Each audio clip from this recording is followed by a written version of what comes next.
you all receive the prasadam, the food. Let the good food bring good energy. It is said that one should never feel shy to ask for food or for knowledge. So, as we had food, let us get ready to have some knowledge. We have a small announcement. There is paper presentation competition for PG graduates going on in respective halls from 2:30 to 3:30 p.m. and poster presentation competition going on in college auditorium from 2:30 to 3:30 p.m. I request all the participants to be present in the respective venue at the allotted time.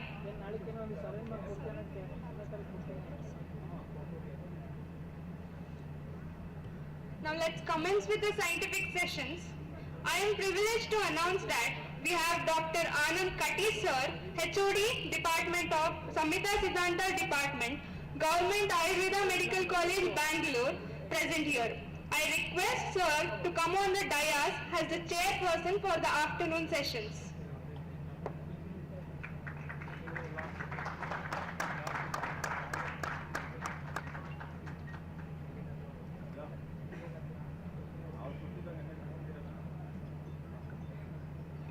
To begin the lecture series, we have the person of the hour, exemplar Vaidya, Dr. Apar Avinash Savoji Sir, who has come up with the hot topic of yoga therapy in NCD.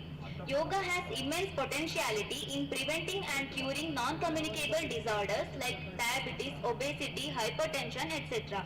Yoga is wonderful method of controlling body and mind and also channelizing the energy in the right path. Before starting the session, I invite Dr. Sagar Sir, Department of Kaumara Vritya, to introduce the guest speaker. Sir ಚಿಕ್ಕವರ್ ಕೊಡಿ sir ಆಮೇಲೆ ಕೊಡ್ತೀನಿ ಚಿಕ್ಕವರ್ ಇರ್ತಲ್ಲ ಅದು ಕೊಡಿ ಒಂದು ನಿಮಿಷ ಚಿಕ್ಕವರ್ ಇರ್ತಲ್ಲ ಅದು ಕೊಡಿ ಇದಕ್ಕೆ ಹಾಕ್ತಿರಲ್ಲ ಕೊಡ್ತಾರ ಎರಡು ಹೌದಾ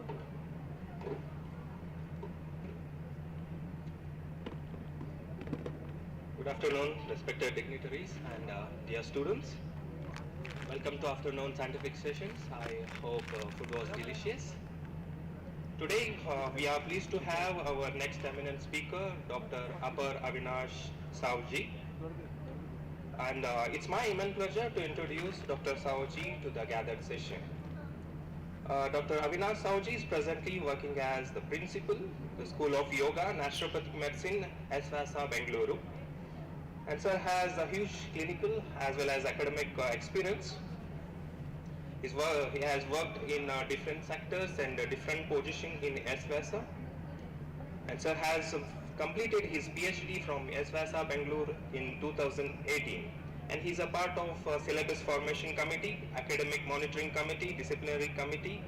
And he has attended and presented many research papers at national and international conferences, and has several publications to his credit. And he is also a peer reviewer for many journals. Especially he has got a special training from Germany on neurology and geriatric care. And for his academic excellence, he was a university topper, recipient of 3 gold medals, and especially Virendra Hegde Pattabhishek Award for academic excellence. And today he will be sharing with us yoga therapies in non-communicable diseases. Ladies and gentlemen, I present you Dr. Avinash Savji. Please, sir.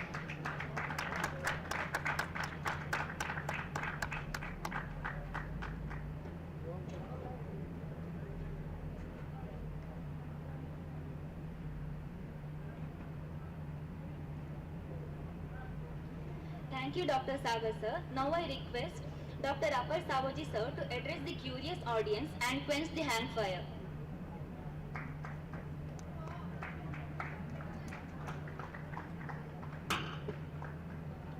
Very good afternoon. This is a difficult task given to me by the organizers to talk to you all soon after lunch. That too about the evidence that most of you are not directly related to a subject called yoga. Let me try and make it relevant to you. Hopefully you will be able to enjoy this session.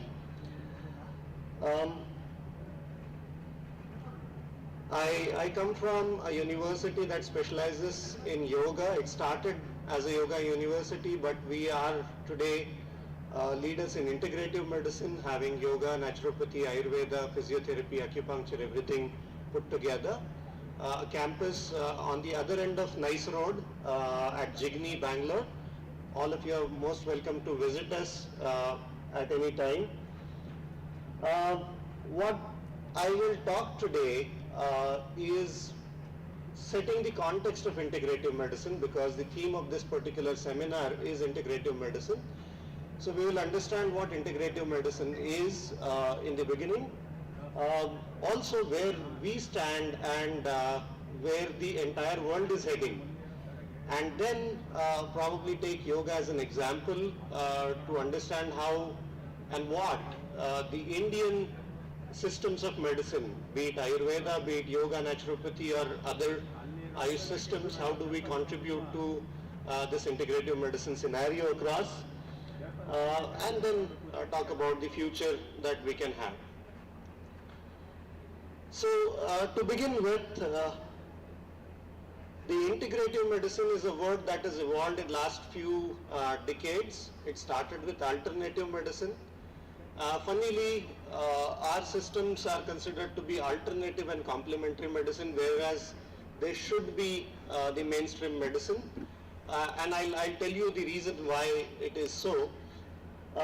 So alternative medicine is basically something is replaced with something else. You take Ayurveda instead of allopathy, or do yoga instead of Ayurveda. That is alternative. Complementary is basically something working with something else. So you do yoga with Ayurveda, you do allopathy and Ayurveda together, then you are doing complementary medicine. But then with all of this, there is always a feeling of somebody is better, somebody is bigger, somebody is smaller. And that is where probably the world is heading towards integrative medicine, where what is best for the patient is done to the patient. It doesn't matter what system of medicine you practice. It is not what system of medicine you follow or you love, but what is good for the patient. And that is perhaps the integrative medicine scenario. And for that, there are a couple of very important terminologies used there. There has to be high quality evidence generated, and that is where probably Indian systems of medicine as a whole is unable to make a mark in integrative medicine. Very unfortunate, we have tremendous potential, but unfortunately we are still not there. And all this shift of, integrative medicine from single system of medicine has been because the way practice of medicine has evolved in last few centuries. It initially started as, you have a problem, you go to a doctor, doctor gives you treatment. And the responsibility of your health was of that of the doctor. But today, the situation is not that. We are suffering from non-communicable disorders. You go to a diabetologist with diabetes, he will give you certain medicines and then tell, thoda diet bhi kar lo, or do some exercises. So the shift is that the patient becomes the center point of therapy and not the doctor. And that is where integrative medicine is going to play a role, where we will have to start doing things which are good for the patient. Well, Indian health scenario, all of us, we are part of this.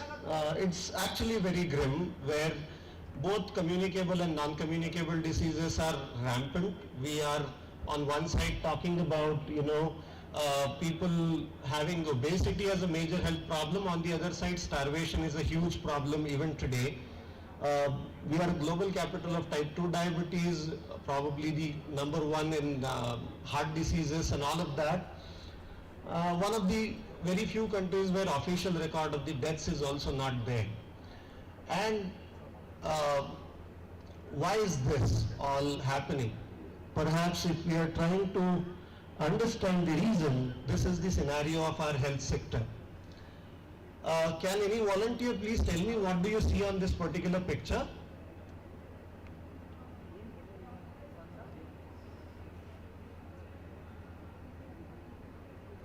Yeah, instead of closing the tap, they should have, they are wiping the floor, that is true. But if you are looking at closely, these two fellows who are on the picture, they are wearing a white coat and having a stethoscope.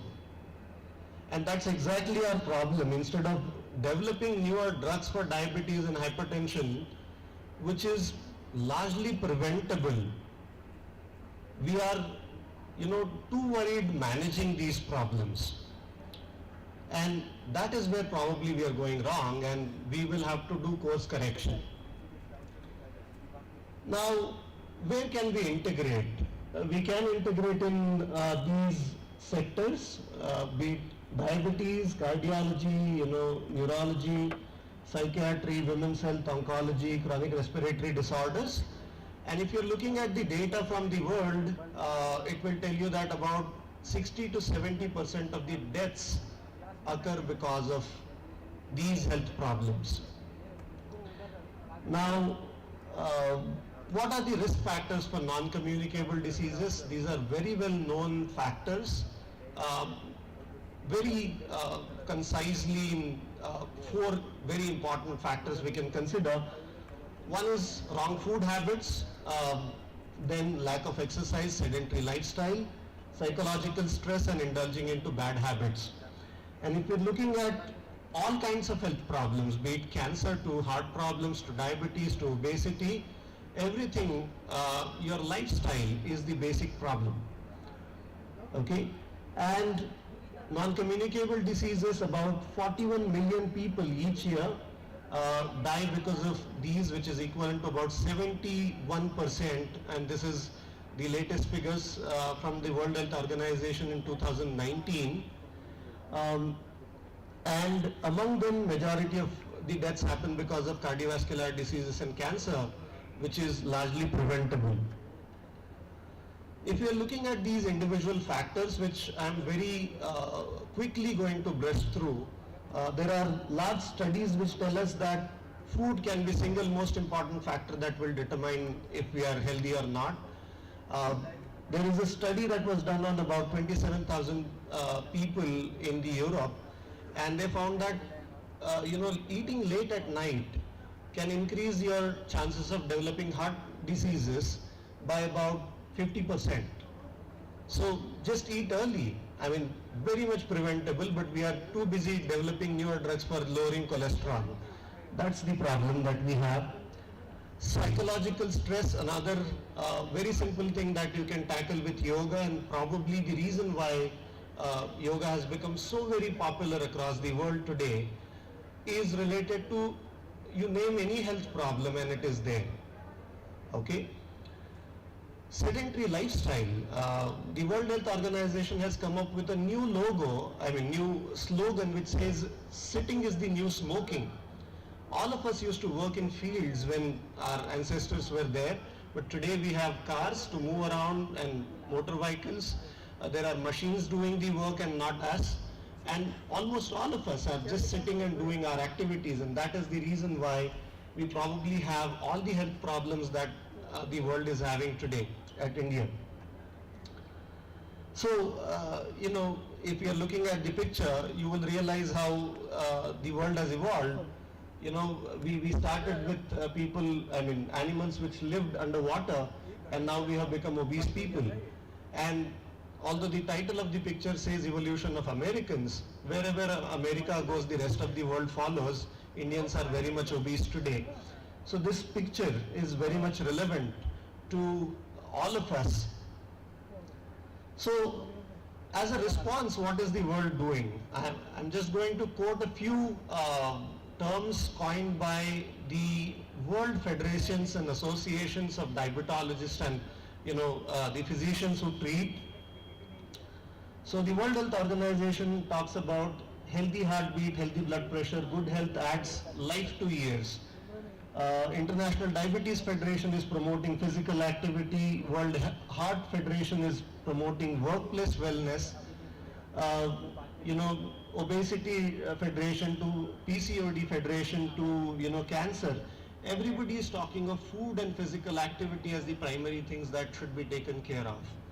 Now, who are the people who should be working on all of this? Probably this. We are the people who have been promoting lifestyle. I mean, Ayurveda was not the drugs. It was ahara, vihara, vichara, then at the end Aushadhi. Yoga is a lifestyle, naturopathy is a lifestyle. All of us, all the Indian systems of medicine have been lifestyle-based medicine. Unfortunately, we are making it too technical for people to take these treatments itself, and that is where we are losing out on having that global edge in treating these health problems. So today, I was just talking to some faculty member here just before coming on stage that the world is taking over, and I'm going to quote some pictures to show you that. But I was reading an article on yoga research that has happened across the world. There are close to about 8,000 research studies on yoga. And do you know which country leads yoga research in the world? It is not India. 40% of the yoga research happens in the United States of America. We are distant second at 20%, less than half of what US is doing. So if we don't own up our own systems, somebody else is going to take credit of them, and then we will be helpless. That is where probably all of us will have to start contributing. This is from the National Center for Complementary and Integrative Medicine, which is similar to our Ministry of Ayush in Government of India. This is the US system which classifies all complementary integrative medicine systems, and they broadly classify them as manipulative or body-based medicine, which are massage therapy, osteopathy, chiropractic, herbal medicine. Fortunately, Ayurveda is recognized name in the US, but unfortunately even today you cannot practice Ayurvedic medicine in the US. You are just being food supplement or nutritional supplement, etc. That's a problem, and I'll tell you the reason why it is so. Traditional Chinese medicine is very much accepted as a form of medicine in the US and across the world. Then there are mind-body based treatment modalities where meditation, yoga, energy medicine, all of that is there. Then we have acupuncture, which is very well recognized. And then there are other things like aromatherapy, music therapy, and all of that. Now, medicine is both art and science. I mean, any faculty will tell you that it is not just science. A lot of times, we faculty members tell our students that this is theory. What comes in practice is different. And that is because you have to evolve based on the experiences that you gain by treating patients. So basically, if we are looking at the history of medicine, how old is allopathy as a system of medicine? If I'm right, Louis Pasteur and all of those people, Edward Jenner and everyone, 18th, 19th century, so hardly 200-300 year old. Then how come Ayurveda, which is more than 5,000 years old, becomes an alternative system, a complementary system, and not the conventional line of management for all kinds of health problems? Why yoga, a 5,000-year-old system, is a complementary medicine and not really a mainstream medicine?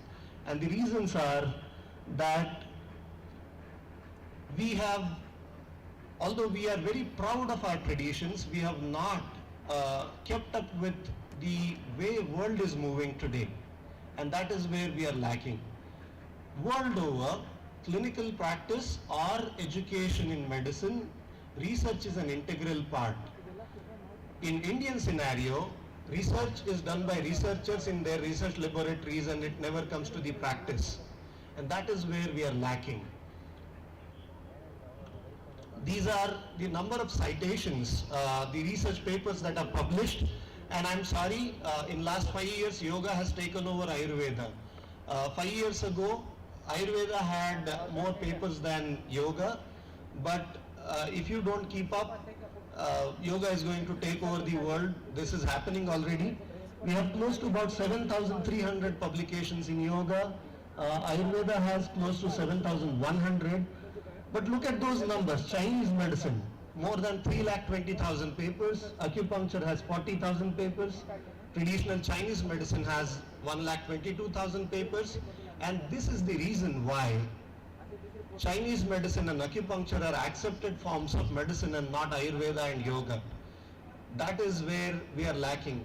We are not contributing to the evidence base of our own systems. Although traditionally we have been extraordinary, but this is the language that the world is speaking, and we will have to start talking that language. Only then we will be accepted across the world for whatever we want to propagate. Look at that at the bottom, COVID-19, just 3 years, and we have close to 3,30,000 papers. That is the pace at which allopathy research happens, and that is where probably we will have to learn from them. Okay, let all good thoughts come from all over. We need not be worried that bringing in research or evidence base is going to spoil our own systems of medicine. Well, this is what our neighbors have done. Okay, I'm sure all of you might have seen Tom and Jerry, the cartoon, and the typical theme of this cartoon is that the stronger cat, Tom, although it is very strong, it typically gets beaten by Jerry, which is smart and agile. And that's exactly what China has done. These are the comparative numbers for you. These two are parallels. Yoga works with about 5,000-year-old. Acupuncture is similar principle of energy, but acupuncture is accepted across the world as a proper form of therapy. Ayurveda with 3,500 plus herbs gets beaten up by 350 plus herbs of Chinese medicine. And that is where we will have to start getting to the line of evidence. We will have to start creating evidence for our own systems. And please remember that people who are sitting on the sofas here are not the people who are going to generate evidence. It is each one of you who are sitting at the back. Each one of us will have to contribute because the numbers are tremendous and we have a big leap to take. And only then we will be able to be, compete with our global counterparts. Well, if you're looking across the world, I have put some pictures. These are screenshots of their own websites. Okay, and I'm sure you might have heard about Harvard Medical School. There is a department of integrative medicine over there. Mayo Clinic has a department of complementary and integrative medicine. Johns Hopkins to Stanford University to University of Texas MD Anderson Cancer Center. But none of them in the details have Ayurveda. I'm so sorry. I'm standing in front of an audience of Ayurveda and stating this. I have done my research before coming and talking here, but we are partners to MD Anderson Cancer Center, to Johns Hopkins, to Harvard Medical School for yoga studies that they are conducting. And that is where probably we will have to create global networks and bring in scientific evidence for what we do. And the list is very big. I just created a very few things. AIIMS New Delhi has a Center for Integrative Medicine and Research. Recently, 2017, NIMHANS has started a Center for Integrative Medicine. So India is also taking up. But look at the fun part. These integrative medicine centers are not run by any of the Ayurveda or Ayush people. These are run by conventional medical allopathy doctors. And that is where probably we'll have to start making it loud and clear that we will have lot of evidence for what we do. Having said that, yoga is an example of how we can progress further and bring in integration. Use it as alternative wherever required, use it complementary wherever required, and integrate it with any system that is there. It works well with Ayurveda, it works well with allopathy, it works well with everything else, and that is because yoga research has been very, very popular in last few years, few decades. A lot of evidence has been generated on it. So before we get there, a very brief concept of how we look at health and disease in yoga. I'm sure if you are students of Swastavrita and ahead of it, you already know this, but a very quick background so that we understand it better. So human existence according to yoga is this Panchakosha model, which is not this physical body alone, but we have Pranamaya Kosha, the energy sheath, the Manomaya Kosha, mind, and then Vijnanamaya Kosha, that is the sheath of intellect, and Anandamaya Kosha, everything that we do is for being happy, and that happiness is the causal state. So the Annamaya Kosha is the anatomical physiological structures that we have. Prana, of course, something that we share both in yoga and Ayurveda, very much common. We have the nadis, and through which the flow of energy has to be proper. There is again Panchaprana distribution, and then Upapranas are there, and there are nadis. You guys are better than me in understanding that, so I'm not going in those details. The mana is again something that we share together, where it is the sheath of all the thought processes that we have, all the emotions that we have.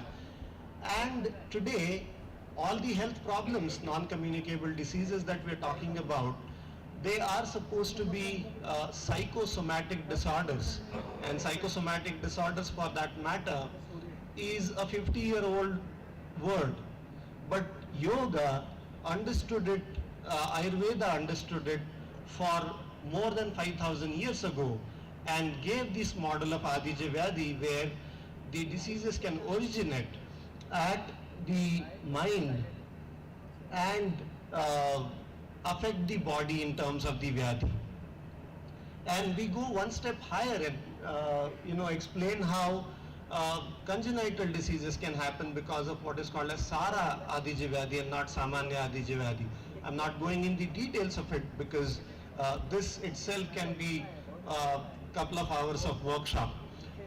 So one of my colleagues, Dr. Vijaya Kavuri, again from United States of America, who did her PhD in yoga and IBS, irritable bowel syndrome, published this model in a conventional medical journal where it was accepted the way the pathogenesis of diseases is understood by the yoga texts, where it starts basically at the level of mind as in the form of too much speed or stress, and then affects the prana, and then there is either ajirnatva, kujirnatva or atijirnatva. I am very sure that you know these terminologies very well. And therefore, whenever we are talking of yoga, we play a very significant role on mind. It is not just doing asanas, but it is a system that deals in regulating our thought process, regulating our emotions, and making us a better person. And that is why probably yoga is taken up by the entire world, which is suffering from a lot of stress today. I was mentioning about why certain questions that are difficult to answer, like why me? I have not done anything wrong. Why congenital health problems? All that is again explained in our traditional wisdom of Ayurveda and yoga. So with that preamble, that we need to generate evidence, number one. We are the people who are supposed to work with lifestyle medicine and non-communicable diseases. Let us now talk about what is known with yoga and yoga research. So a lot of these slides are going to be technical published research work, and I've tried simplifying it for you, and it is more of a summary of what the whole world has done with yoga research today. So the major institutions that are involved with yoga research include our own institution, Swami Vivekananda Yoga Anusandhana Samsthana, and very happy and proud in stating this, that while I was saying that 20% of the total yoga research done across the world come from India, total 10% of the total yoga research done come from my institute where I work, and that is a matter of pride for all of us, that we have been doing some significant work. We have Kaivalya Dhama Yoga Institute at Lonavala, which are pioneers in yoga research. Swami Kuvalyananda, who was a medical doctor himself, did a lot of studies in early 1900 up to about 1950, and they are a major contributor. Swami Ramdev's Patanjali Yoga Peeth has been a tremendous contributor for both yoga and Ayurveda in terms of the research that they are doing. We have the Yoga Institute at Santa Cruz, Mumbai, which is doing this activity, and there are multiple more organizations which are coming up. Now, Art of Living Foundation is doing a lot of research, Isha Foundation is doing a lot of research, Brahma Kumari's Raj Yoga Meditation Group is doing it, Heartfulness Meditation Group is doing it. So there are lots of newer institutions which are coming up with yoga research. If you're looking at the conventional medical centers in India, there are tremendous number of centers which are interested in yoga research. To name a few, we have AIIMS New Delhi, NIMHANS Bangalore, we have JIPMER Pondicherry, we have PGI Chandigarh. Now a lot of other AIIMS, we have AIIMS Rishikesh offering a PhD in yoga. We have AIIMS Bhopal, AIIMS Raipur. A lot of these conventional medical centers are taking up yoga research. International centers, we have Harvard Medical School to University of Wilcoxon, to MD Anderson Cancer Center in Houston, Texas, which is the largest cancer center in the world, and they have taken up yoga research of about $4.5 million for breast cancer. And we were collaborative partner to MD Anderson Cancer Center again. To start the journey of clinical research in yoga, of course, the whole journey of yoga research in India started with, yogis claiming to do, able to control a lot of physiological activities which are beyond our control. And that grabbed the attention of a lot of physiologists from All India Institute, the then legendary B.K. Anand, the HOD of AIIMS Physiology Department. They conducted series of trials on various rishis and found that people can control their heartbeats to change the temperature of their body, to all of that. But the first clinical trial in yoga with the gold standard randomized control trial was done at our institution by our founders, Dr. Nagaratna and Dr. Nagendra, and this was published in British Medical Journal in 1985. In Bangalore, there were people suffering from asthma, and that grabbed their attention, and this particular study brought us a lot of laurels. Lot of people, conventional medical doctors, became interested in yoga research reading this particular study. What we found was, if you're doing yoga, there is reduction in the need for medications, and this is almost instantaneous. A lot of times when our systems are described, people say that Ayurveda takes a long time for people to cure, or yoga takes a long time for people to cure. Whereas there was a 15-minute technique called yoga chair breathing that was developed by our founders. That 15-minute itself was effective to a salbutamol pill for controlling an episode of asthma. So that is the kind of effectiveness that we are talking about, and an immediate effect that can be brought in by our own systems of medicine. there was a long-term study done where people were followed up for 54 months, that is about 5 years, and then what was found was people who continued doing yoga, they improved definitely, but people who stopped doing yoga also improved. And this was, of interest to all of us. Why does that happen? When people started looking at the reasons, it was when people started doing yoga, they became more aware of what they are doing, and their lifestyles changed, the food habits changed, and that itself became a good enough reason for people to get better. So this was subsequently published in Journal of Asthma. Well, when we're talking of components of yoga, there are several components that are studied, be it the asanas, the pranayama, the meditation techniques, and I'm going to quote a few that are clinically relevant. I cannot have a summary of all 8,000 papers here, but something that can be very well taken up for clinical application is right nostril breathing, left nostril breathing, and alternate nostril breathing.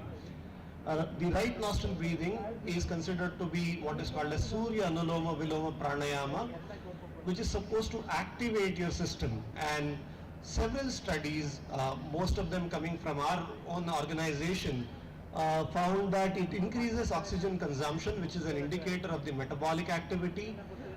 It also increases blood pressure and blood flow to the skin. It improves grip strength, improves memory and brain functions on the right side. Now,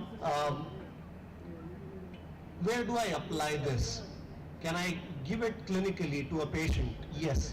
We can do it in people who are young obese. There were people who, their BP shot up, so you will have to be more cautious when you're giving it to people who are obese and elderly, where the regulation of BP is compromised. But young obese people, definitely this can be used.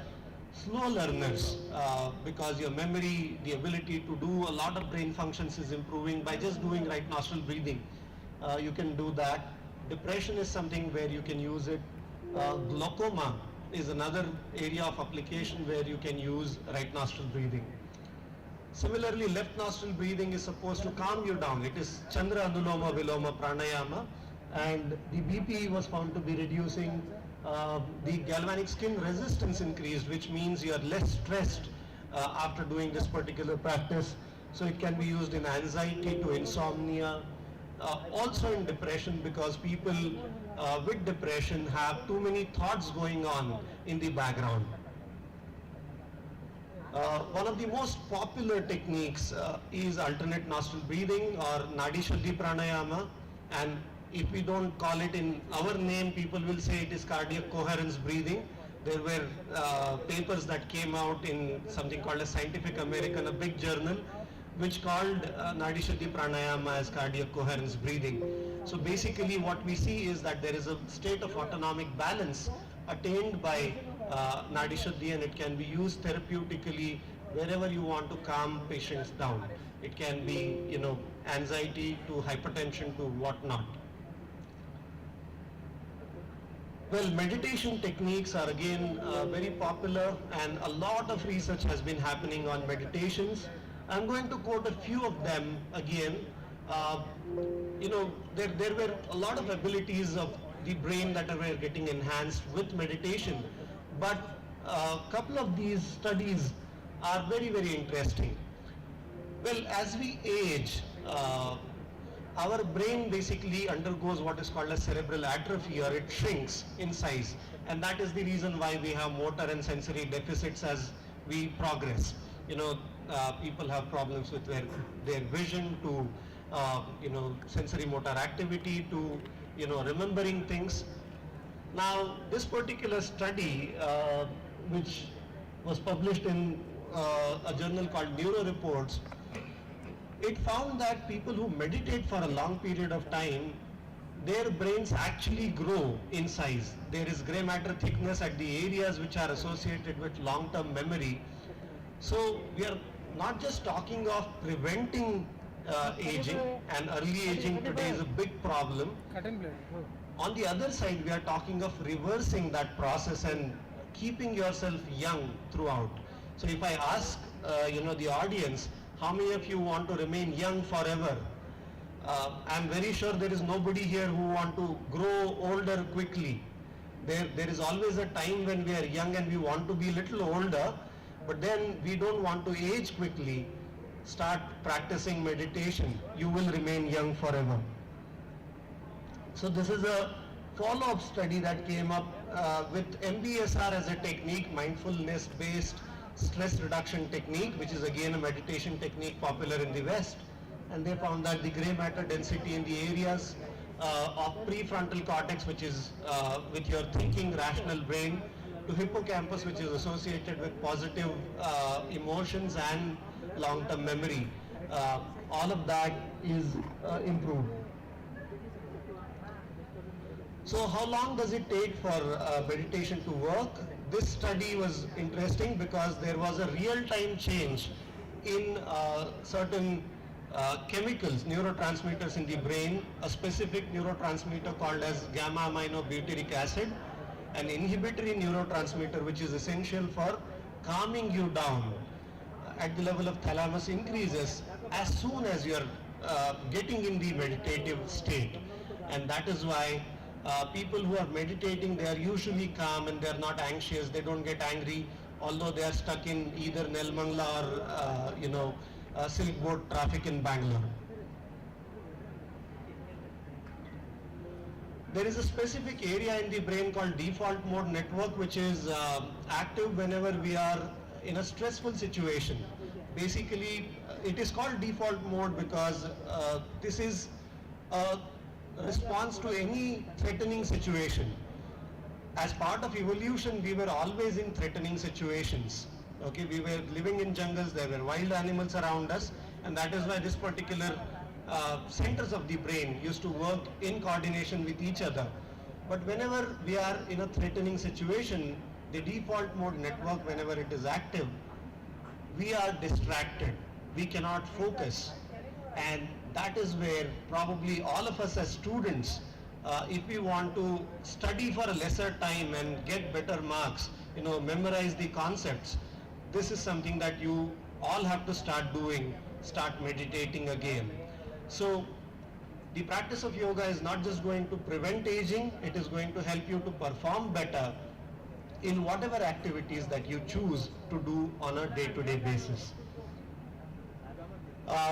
We developed a particular technique called cyclic meditation or avartana dhyana from a verse from Mandukya Upanishad, and there are close to about 50 plus research publications that came out looking at different aspects, and very happy and proud to say that this can be applied in a lot of patients with beneficial effects. So the summary is that meditation leads to a state of alertful rest. Typically this is not the situation. We are either alert or we are at rest. But when you are meditating, you are doing both. Okay? The sensory perceptions are enhanced. You are able to perceive things better, and you can decide whether to respond to something or not. And that is an ability that is given by meditation to us. There is improved judgment, planning, and aware of, but not reactive to the stimuli. Like I know there are people who are sitting in this audience and talking to each other, but I can calmly go ahead and continue my presentation without getting angry on them. That is because I practice meditation regularly.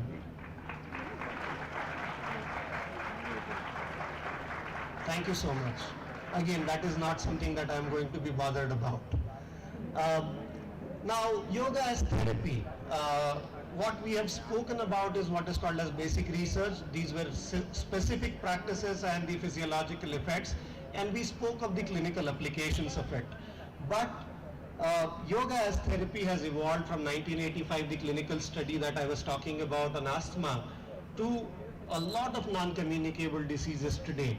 And this is going to be an evidence summary of what the kind of number of papers that we have and what is the kind of evidence that we already have. So starting with cardiovascular disease is the biggest killer in the world.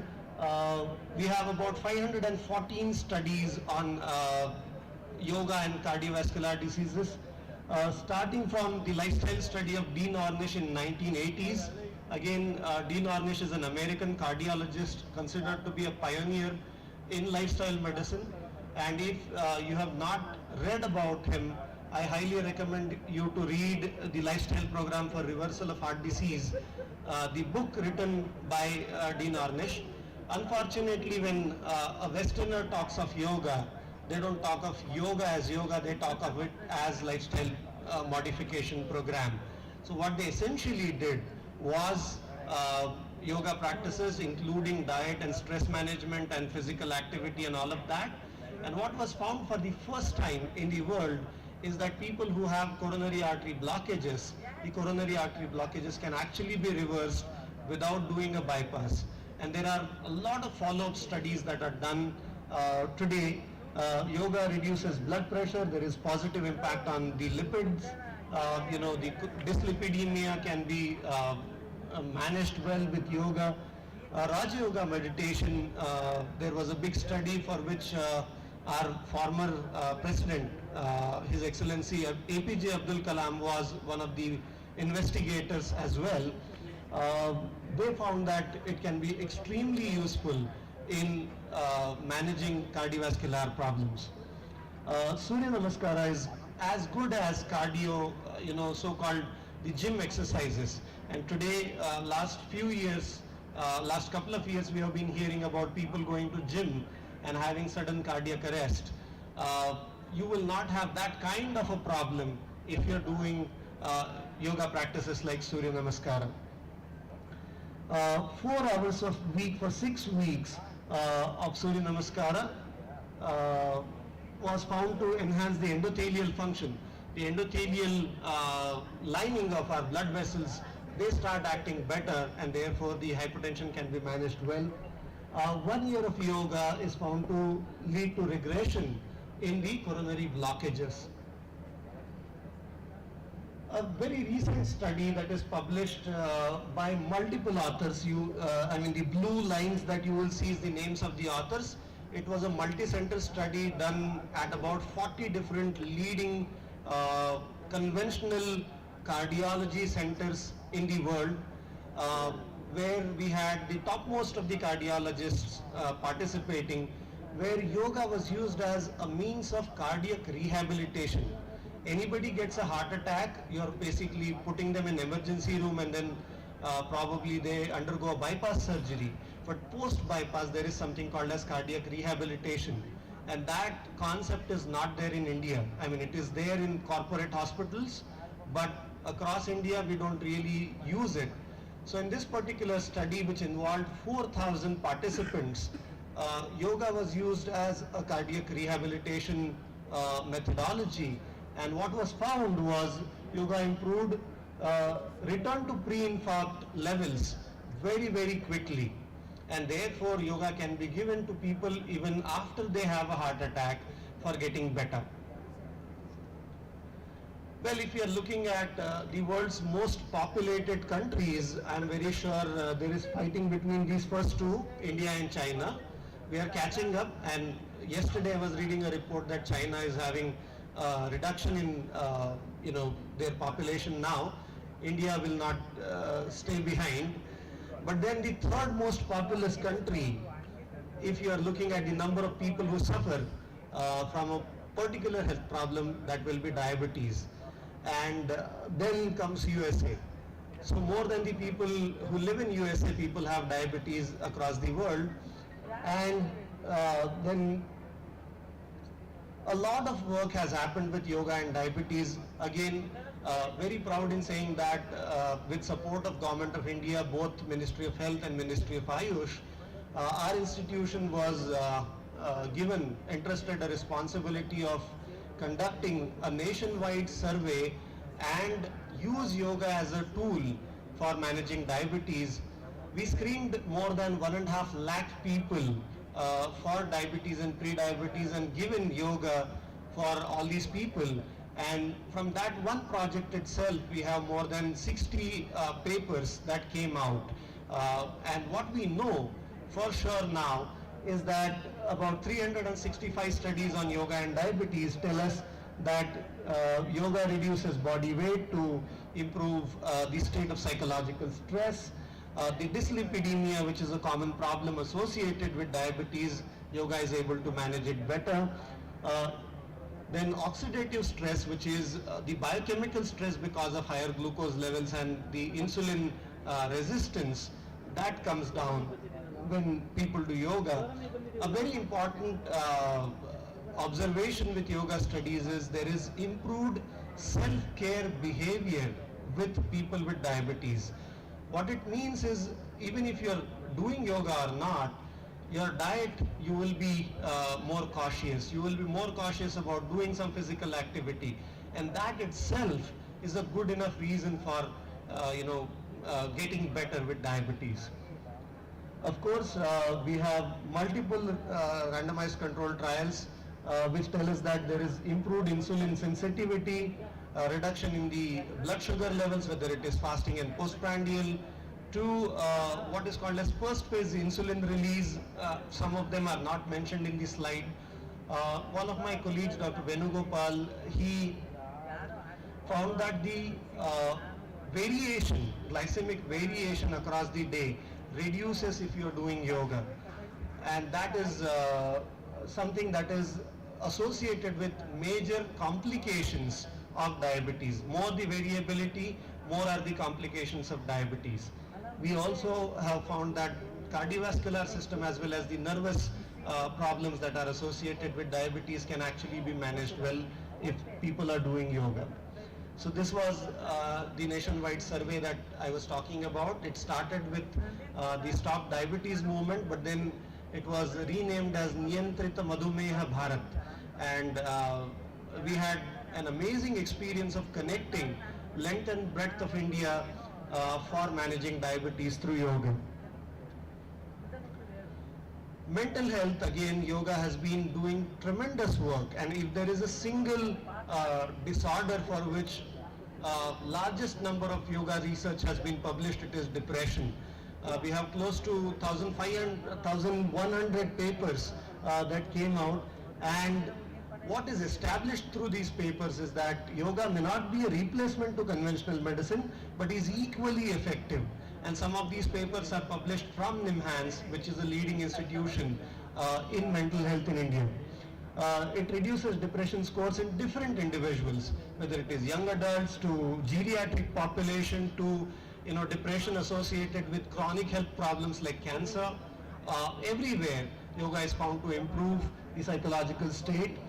It reduces mood swings, and what is indicated is the dynamic yoga practices in patients with depression. Cancer probably is the second largest area where people have worked with yoga, and about 700 plus papers are there, and yoga is established as an adjunct therapy. We don't stop chemo, radio or surgery, but we add yoga for managing the complications of the conventional health strategies that are used for cancer. So it is seen to reduce the side effects, whether it is nausea, vomiting, to all those problems. Improved immune function, improves quality of life, reduces anxiety and perceived stress, depression, improves cognitive abilities as well. Bronchial asthma, it can be used as a complementary intervention. Improving the pulmonary functions. There are studies which are looking at the lung functions, looking at the ventilatory capacity to expiratory volumes, and yoga almost instantaneously can help you. One of my colleagues, along with a group of scientists including me, we found that Kapalabhati for 10 minutes in patients with asthma could actually improve the forced expiratory volume and forced ventilatory capacity by about 10%, just in 10 minutes. Okay, and this was accepted by a journal with an impact factor 7+ today. So we have a lot of work done in women's health problems, PCOD to dysmenorrhea to pregnancy and antenatal care, postnatal care. And what is known is that yoga is going to reduce the menstrual irregularity by regulating the HPO axis. Then there is improved psychological well-being, reducing the pain during menstruation, reversing the cyclic changes, cystic changes in the ovaries in PCOD. Perimenopausal syndrome, there are again a lot of studies that are done. Obesity, yoga can be used very, very well. There are close to 250 publications now, and there are range of benefits, including reducing body weight to BMI to regulating dyslipidemia. All of that is already known. Arthritis is another major NCD where we are working with rheumatoid arthritis to osteoarthritis, and improved joint function is definitely something that we have seen, whether it is range of motion to the strength of the joints. One of the major things that we see is, I have worked as physician in charge at my own institution for the Department of Rheumatology, and whether it is ESR to CRP to all inflammatory markers in patients with rheumatoid arthritis or inflammatory arthritis, there is a reduction by doing yoga for a week or two. So that is definitely something adds on. Another thing that I would observe from my own clinical observation is that people can prevent knee replacement surgeries very easily if they are doing yoga practices. Of course, it can be used for rehabilitation after the surgeries are done as well. So the good thing is now the world is waking up and saying, this is the American College of Rheumatology. They form the guidelines for practice, and these practice guidelines are given to all the rheumatologists across the world. Yoga is included as a management strategy for both osteo and rheumatoid arthritis based on the research that is done. Spinal disorders, again, whether it is IVDP or mechanical back pain or people who are computer professionals, we have a lot of studies with them as well. It is found to strengthen the muscles, to reduce the spasm and better functional health of the spine. There are 340 plus papers on neurological disorders which are looking at range of problems, which is stroke to Parkinsonism, multiple sclerosis to muscular dystrophy, and there is improvement in the quality of life to people have better functional health, and sometimes it is as good as or even better than exercise therapy that is done by conventional physiotherapy. With all of that, there is an added advantage of improvement of the cognitive abilities that get declined with chronic neurological problems. Headaches, we have close to 100 plus studies which is on tension type headache or migraines, and there is reduction in the headache intensity, the duration of the pain as well as the intensity of the pain. So all of that is getting better if people are practicing yoga. So how does yoga work? I mean, I gave you a range of things where yoga definitely is bringing in a lot of changes. So one thing is it brings in the component of physical activity with amount of relaxation. I mean, asana is not an asana until there is a component of relaxation to it. By definition, it is prayatna shaithilya ananta samapattibhyam. The awareness of the body, mind and breathing, the connection of all of them is brought in by the practice of yoga, and this awareness is the key. It need not be that you are doing yoga practices every single day, but you being aware of the choices that you are making, you being aware of what goes in your mouth itself is a good enough reason for a change. There is a state of autonomic balance that is brought in, and autonomic imbalance is a leading problem that we see with multiple health problems that we are talking here. Mood stabilization is there, and reduction of inflammation, which is not mentioned in this slide, but we have numerous studies that tell us that there is reduction in the state of inflammation, which is the cause for almost all the health problems that we have. So, future scope, the core of the science is answering these two questions, why and how. and probably we will have to start answering, Ayurveda works, but how does it work? Okay, and why did it work in a specific patient and the same treatment did not work in another patient? Of course, we have our own explanations that, the Prakriti and Vikriti were there and then all of that, but can we put it in the language that is spoken by the world at large? Otherwise, it will remain restricted to our own science. We will have to start exploring the concepts, whether it is the Prakriti, Vikriti, or the way things happen. There is a lot of scope of research in that area, and at the end of the day, unless we test our traditional wisdom, we will not be able to integrate, which is the future of medicine. And therefore, probably we will have to start bringing in that component of investigation, have curiosity, and apply it. I will end my talk by quoting one particular example of how miraculously yoga can work. This was a study done by one of my colleagues, Dr. Raghavendra Sami, for which this was a study that was funded by Defense Institute of Physiology and Allied Sciences, and he traveled to Antarctica for doing this particular study. So Antarctica, as you know, is a southernmost tip of Earth, which is all desert and extreme cold temperatures are there. Now, Sami went there and he did yoga practices for people, and we did an entire genomic sequencing. We looked at all 40,000 gene expressions of these people when people did yoga and people who did not do yoga. There is a specific gene in the body called keratin gene.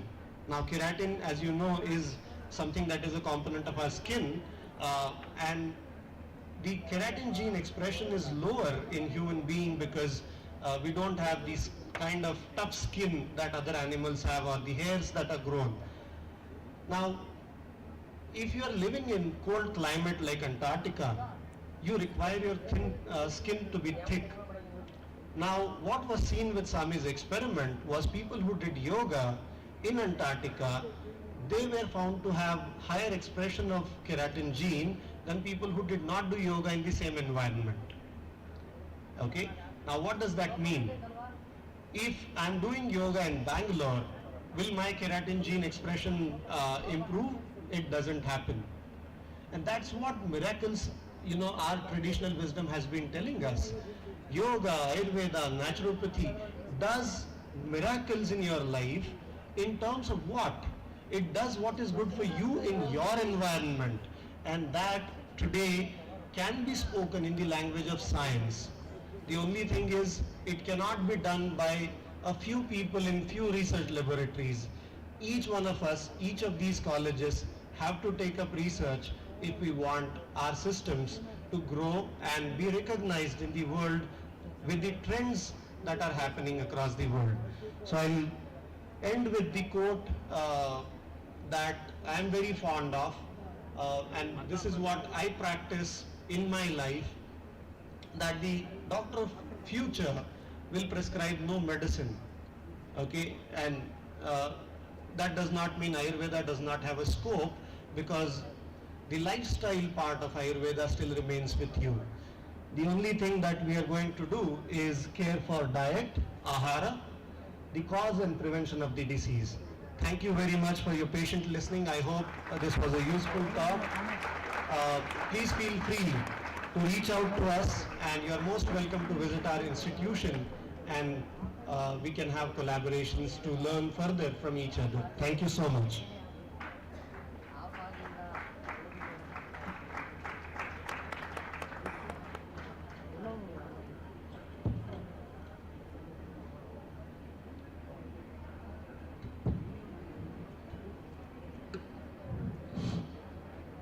Thank you, Dr. Appar Saoji sir, for an appealing session.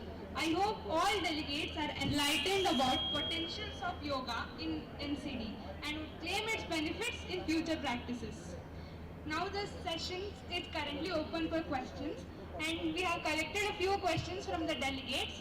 We'll read it one by one. I asked sir to answer it.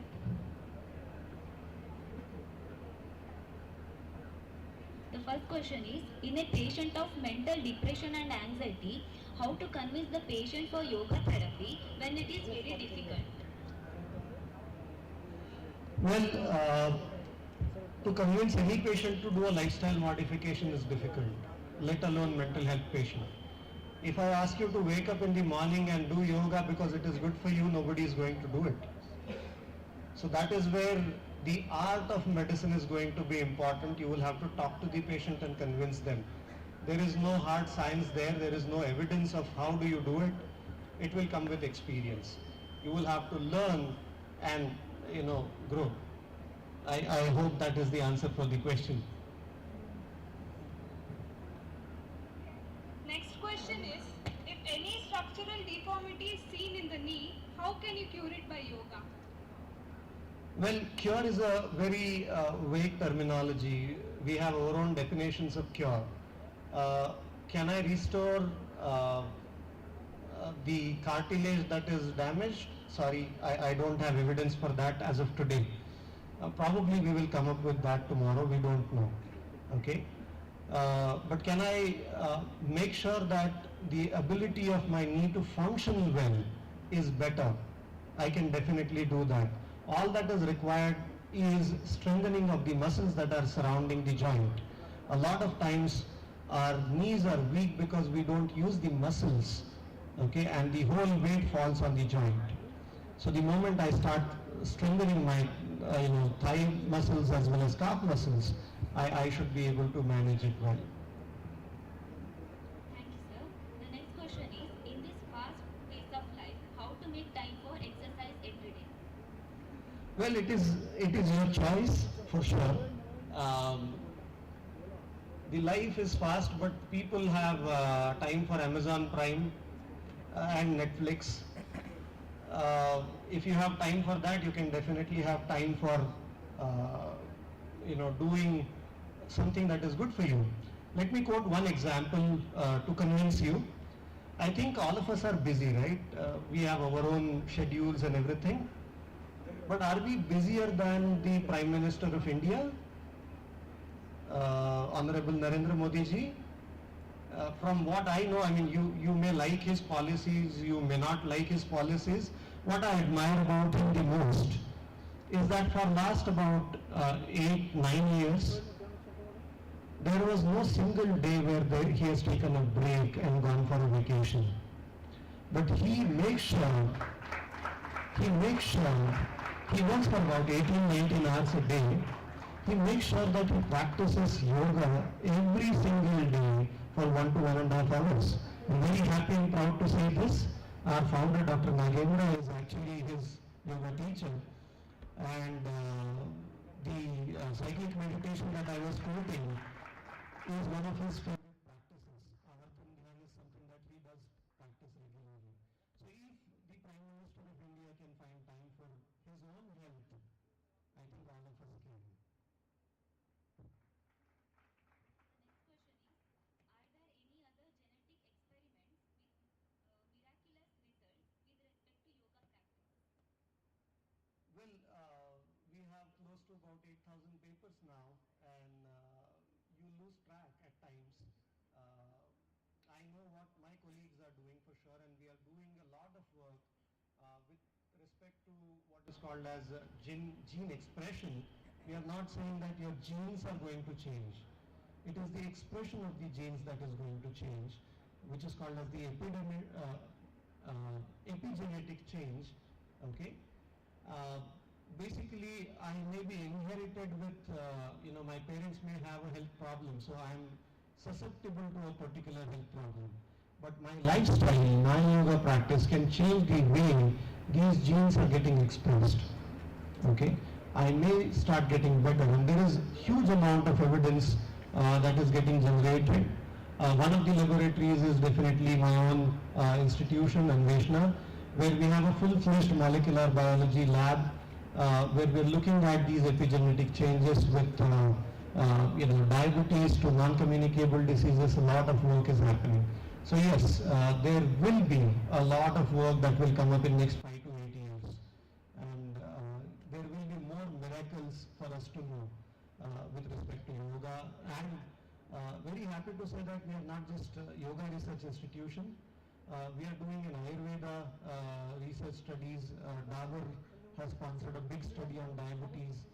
So we are a central research facility for Ayush research, and for that matter all Ayush systems are miraculous. All that we need to do is elicit that miracle, and we'll have to talk about that miracle in the language that the people at large will start understanding. Thank you, sir. I would like to ask if audience are having any other questions. They can just raise your hands.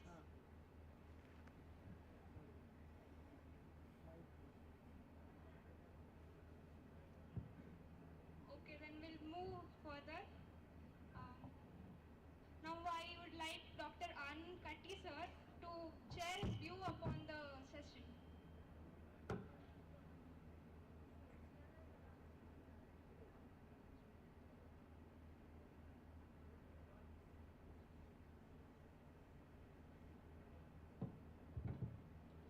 Evening.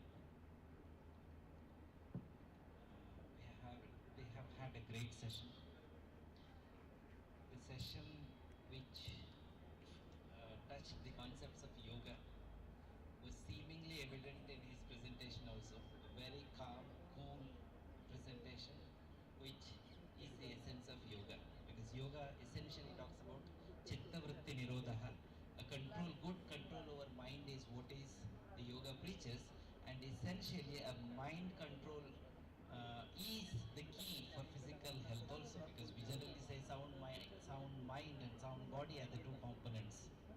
So to that extent, it was indeed a great session, and where he explored the various activities that are being conducted at SVasa University under the leadership of HR Nagendra and Nagaratna Madam. It has brought laurels to India. It has brought the institute per se has brought laurels to Bangalore city also. Proud Bangalorean as I am. As far as this topic is concerned, the speaker touched many issues related to the NCDs, non-communicable diseases. Of course, all non-communicable diseases have got a very simple remedy that we start learning the moment we enter into our Ayurveda curriculum, and that we call it as Dinacharya itself. Right?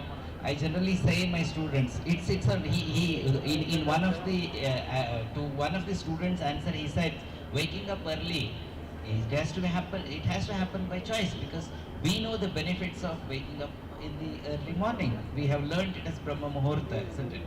So through the Dinacharya, through the Ritucharya, through the Ratricharya, our Acharyas have given a user manual for us.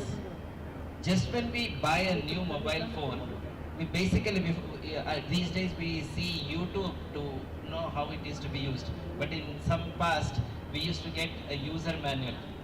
Right? The user manual, how to use a phone. We spend time to learn that user manual to use a phone.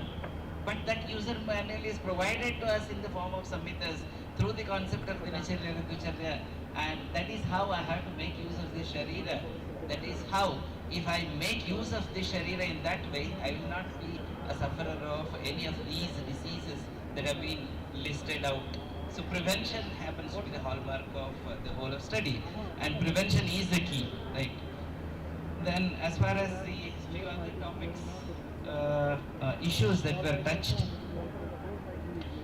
so the concepts like, for example, food was by and large an implicated a topic, and we have obliterated greatly by our food practices. A simple food practice, locally grown, locally harvested food practices are going to do a great deal than going to these, because we are obsessed with so many. The evidences are also that they are pulling. For example, we see the capsicum colored red, we see capsicum colored yellow. All these are, were they normal? No, all these are coming as an outcome of this technology called as genetically modified or rather GMBT technology. Today it seems to be a good, but don't know what it installs for us in the future. So therefore, go as nearer to the nature. That's what our ancient literature have said. Be a simple living person. Eat what the nature gives. Cut down the refined foods. Cut down these processed foods. Then you certainly going to have a good disease-free life. The speaker also touched on a few of the issues related to the researchers. Of course, considering the amount of publications, of course it's not to be seen as a competition. Rather, it's a complementary that yoga is doing good, and we should learn from their work also, that we should put in our own effort to enrich the Ayurveda in the field of the researchers also. But then, some of the researches that usually are interventional will require setup and money. But there are host of observational studies that can be done where you see the behavior of the person, the population, and you interpret and bring the best practices, and that require no money at all. So the observational studies are something that are lacking even in Ayurveda.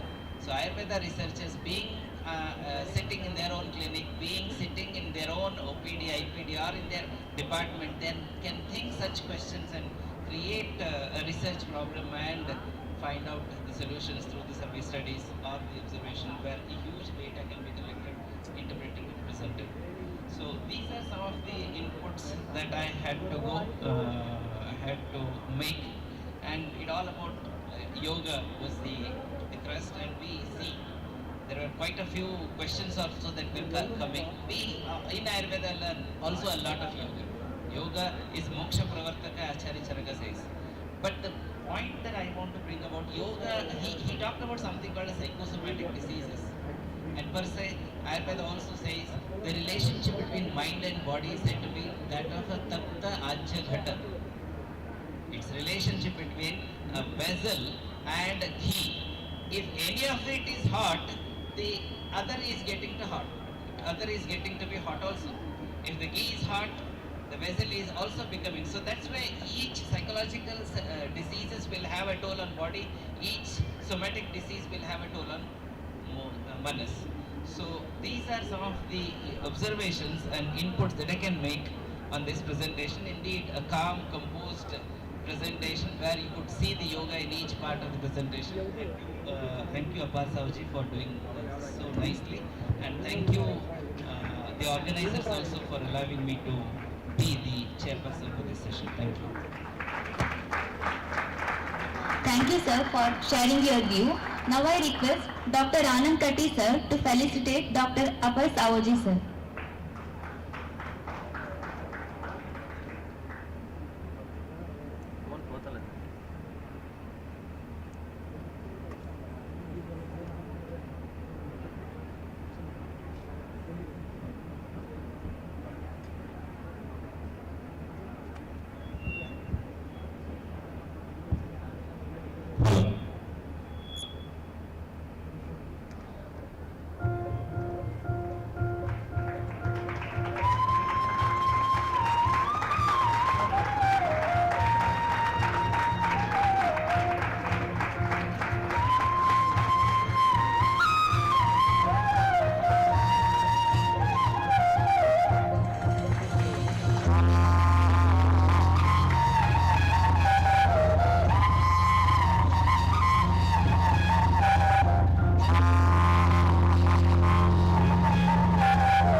Thank you, Dr. Anand Katti, sir, and thank you, Dr. Apar Saoji, sir.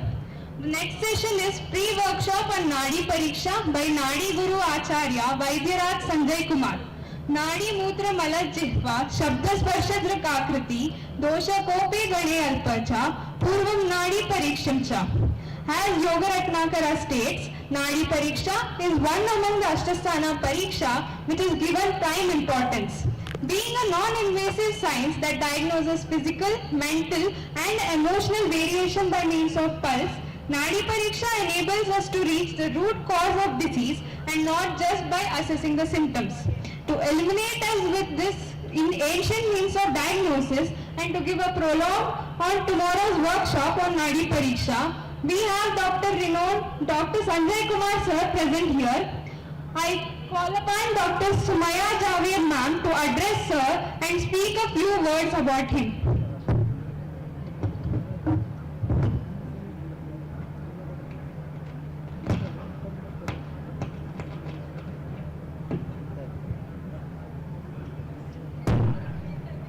A very good afternoon to everyone.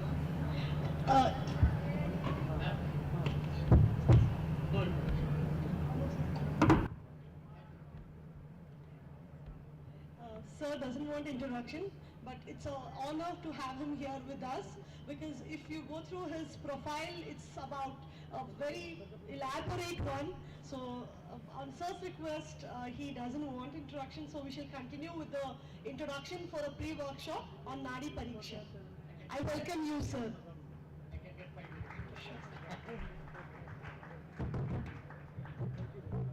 रागादिरोगान् सततान् सत्तान् अशेषकाय प्रसृतान् शेषान् औत्सुक्यमोहारतिजान् जङ्घान् यो पूर्ववैद्याय नमोऽस्तु तस्मै यो पूर्ववैद्याय नमोऽस्तु तस्मै यो पूर्ववैद्याय नमोऽस्तु तस्मै. I really want to remember Pujya Satya Sai on this very auspicious occasion of interacting with you, all young minds.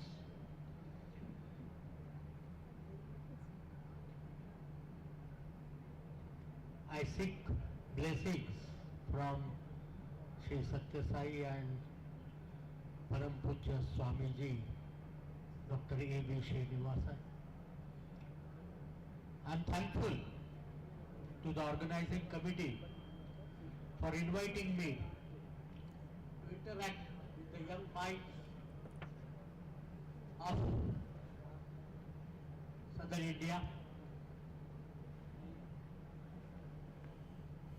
How many of you want to learn Nadi?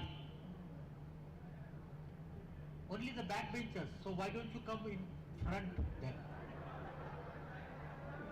Because if you really want to learn about Nadi Pariksha, give the voice volume. I think this is more real. Can you hear me? Yes, sir. So it's a punishment to speak after two eminent and extraordinary speakers like L. Mahadevanji and Apar Sauji. Both have done an extensive understanding of two different sciences of yoga and Ayurveda. But I am here not to tell you the stories, not to recite the researches we have carried out, but I am here to train you how to use your own pulse for understanding the happening within your body, and of course to carry home that knowledge for exploring the physiology and the pathology happening in your patients. I am really looking forward for the first year. How many first years? Those were the people who raised hands who want to learn Nadi. That's good. Because it is always better to write on a blank slate than a slate which is scribbled by multiple times. So, what is Nadi? That is the first question. Please, I request everybody to put your fingers on the nadi. Everybody, please do that.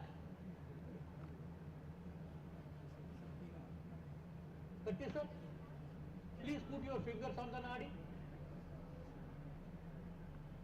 See how inadvertently we are using our wrist only to keep our fingers on the nadi.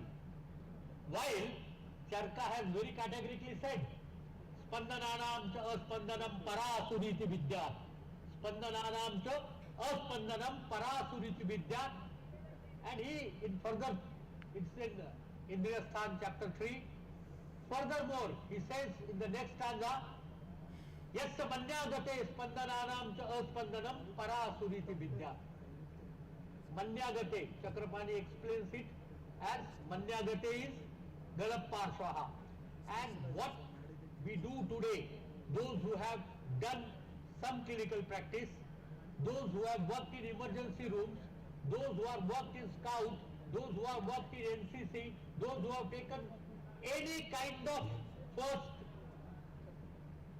aid studies, know it very prominently that if you find any unconscious person, your fingers must go to the Galapparshva, that is to carotid, to be watched. Am I right, sir? The carotid is the first thing to be watched. But when I said Nadi Pariksha, you all put your fingers on the wrist. That is because it is so predominantly identified as the place for Nadi Pariksha. Why? How? We are going to see it tomorrow morning. Those who want to learn Nadi Pariksha need to be here 6:15 sharp, 6:15 a.m. 6:15 a.m. I have requested Vinesh sir that he said they have made arrangements for all the delegates to bring them here by 6:15. So we will start our session at 6:15. We'll start with one particular session. To begin with is the meditation, as Apar sir has very categorically identified the use of meditation for improving your cognitive. So learning Nadi Pariksha requires some kind of meditation. We'll start with that, and thereafter we will be taking you on the journey of Sahaj Nadi Pariksha. Sahaj Nadi Pariksha is a Nadi Pariksha technique based on the Sankhya Nadi, developed by me. It's a modular program, a mathematical analytical program of exploring the Nadi. So why I asked the lady not to introduce me? Only because of this cause. Let my talk introduce me. Let my interaction with you introduce me to you. Because what I did in my past, I am a gold medalist from BMS, I am a gold medalist from Jamnagar. I did my PhD in use of AI in Ayurveda diagnosis. That is of no value to you.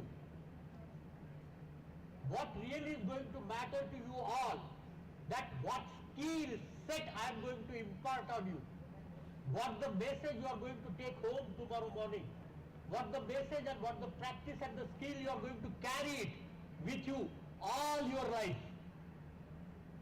Take my words. I make sure, I assure you all that tomorrow by 9 a.m. every single person who will be present in this hall from right at 6:15 onwards will be able to understand Nadi and will be able to diagnose. How many of you believe in this?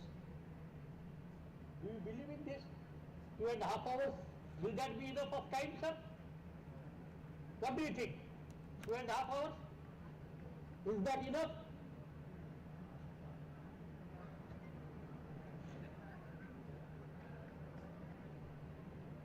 What do you think, sir? 2.5 hours are enough? No? I assure you, and the best people who will be doing, yeah, I understand, sir. Thank you. Being my senior from my same institute, from the same alma mater, he should really believe in me.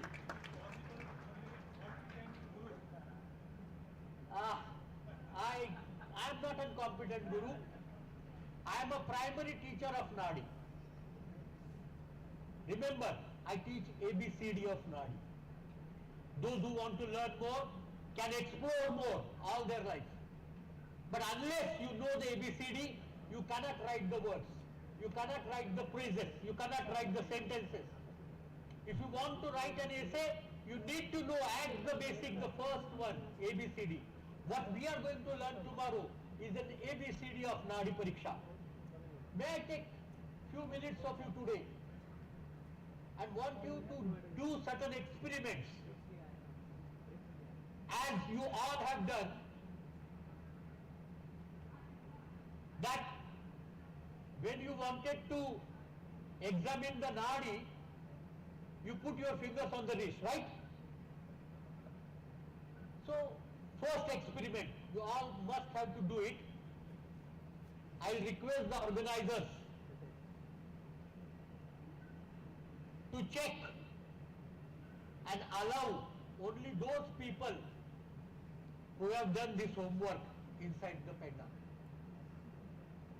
Because it will tell me about the desire you want to learn. I want those people who want to learn. I don't want Tom, Dick and Harry to sit in my class and speak what the pain L. Mahadevan sir has expressed thrice in his lecture. He was giving away the essence of his 25 years of research and studies. And some of the people amongst the mob were talking to each other. We are moving around. I don't want that crowd to come tomorrow morning. I came all the way from Mumbai here, waking up at 3 o'clock today, just because I want you guys to learn this skill. I want you to master the skill. I want you to understand the basics of Nadi Pariksha and able to diagnose every single story. But then for that, there are certain experiments required. The first experiment, please, what you are supposed to do, remember,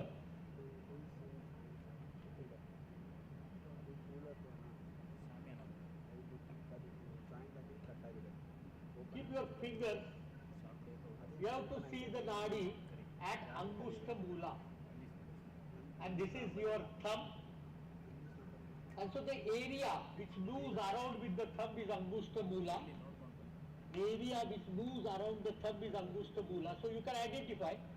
So you have to keep an index finger only below the Angushta Mula and try to feel the pulsation. Are you able to feel the pulsation? It's diagnostic, you know. Because having done pulsation tells us that you are alive. Spandananam to aspandanam parasuriti. That's a sign of death. If it are not pulsating, it's a sign of death. But there is a disease where you cannot find the pulsation.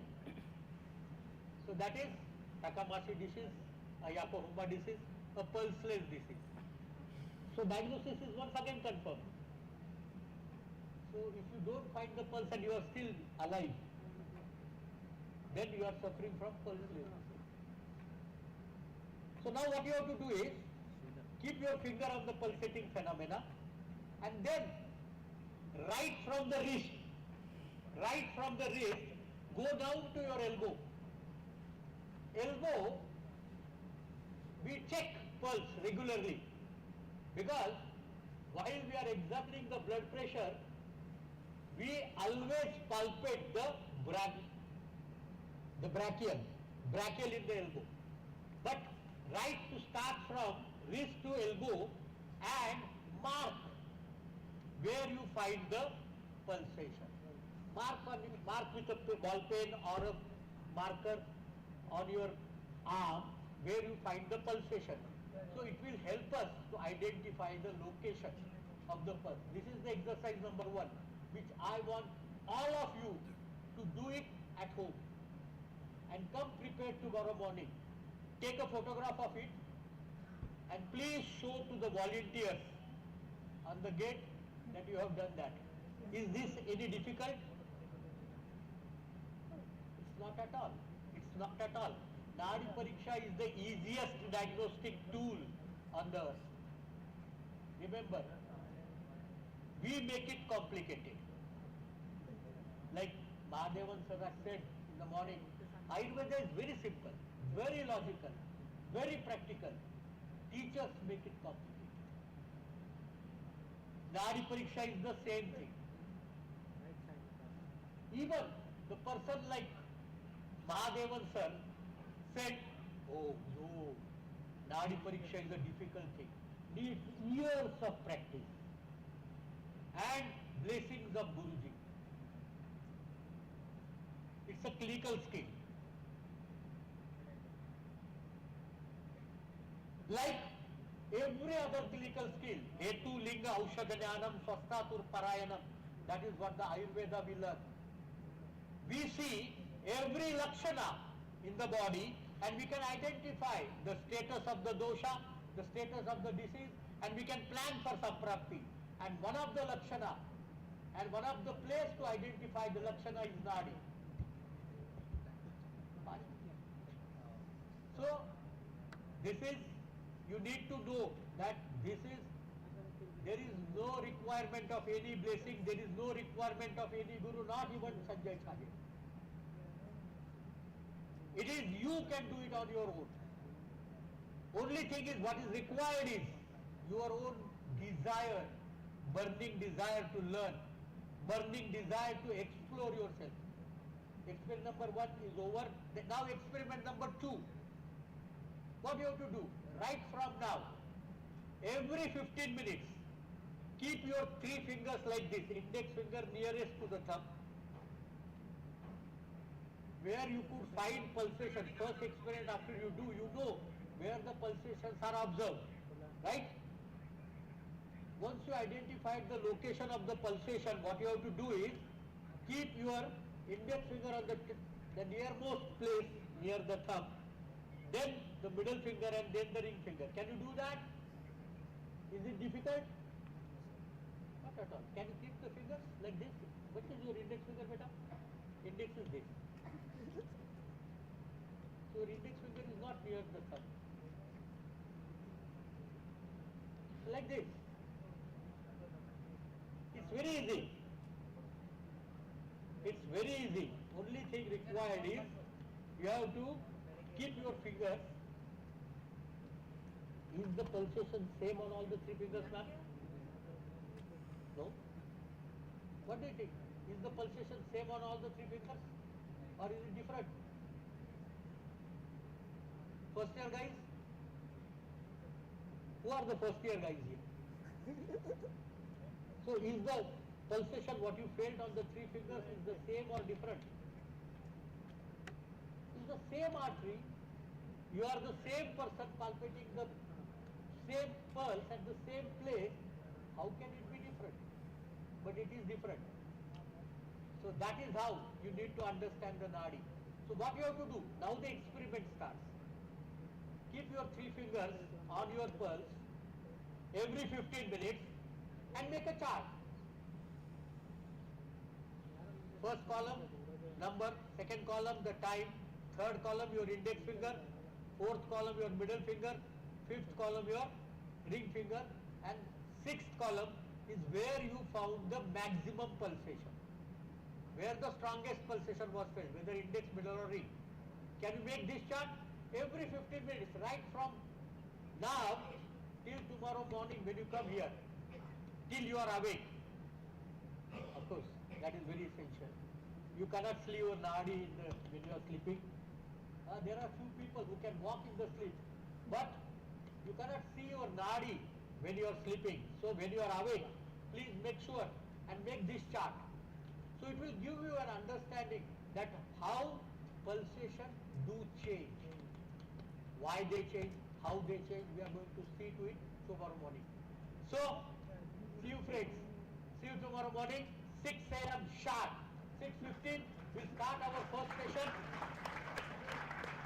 of Sahaj Nadi Pariksha with the essential part of meditation, followed by all the 5 levels of Nadi Pariksha and then to analyze the Nadi findings into diagnosis. Thank you very much. Thanks a lot. I was told to finish up in 20 minutes, so I tried to shorten my lecture, otherwise my introductory lecture is almost 2 hours. But we'll do it tomorrow morning, and I can assure you that tomorrow when you leave this pendal, you will be completely skilled with the understanding of Nadi. Thank you all. Namaskara. Thank you, Dr. Sanjay Kumar sir, for preparing us with motivational words.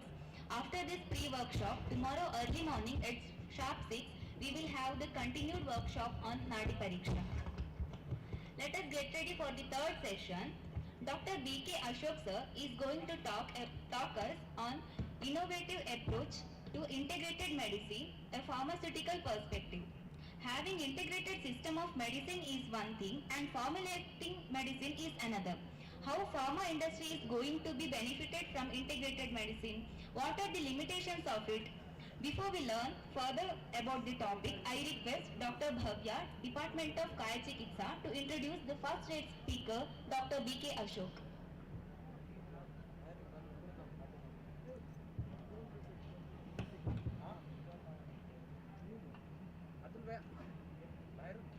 Good afternoon, everyone. Our third speaker for today, Dr. Ashok BK, working as a senior research scientist in Natural Product Innovation Division, Discovery Science Group Research and Development, Himalaya Wellness Company, Bengaluru. He holds a bachelor's in Ayurveda from Rajiv Gandhi University of Health Sciences, Bengaluru. Later, he has done MSc and PhD in medicinal plants from Gujarat Ayurveda University, Jamnagar. And since 2012, he is working as a scientist at Himalaya Wellness Company. He has more than 90 publications and presented at several national and international conferences. I request sir to take over the dais and deliver speech on pharmaceutical approach to integrated medicine. We welcome you, sir.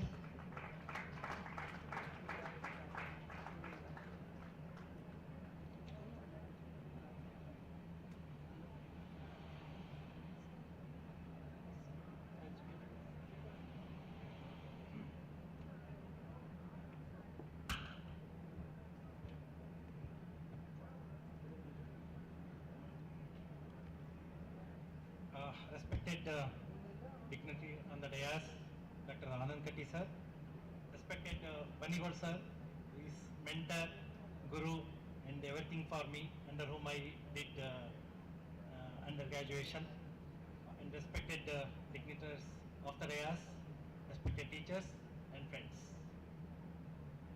Actually,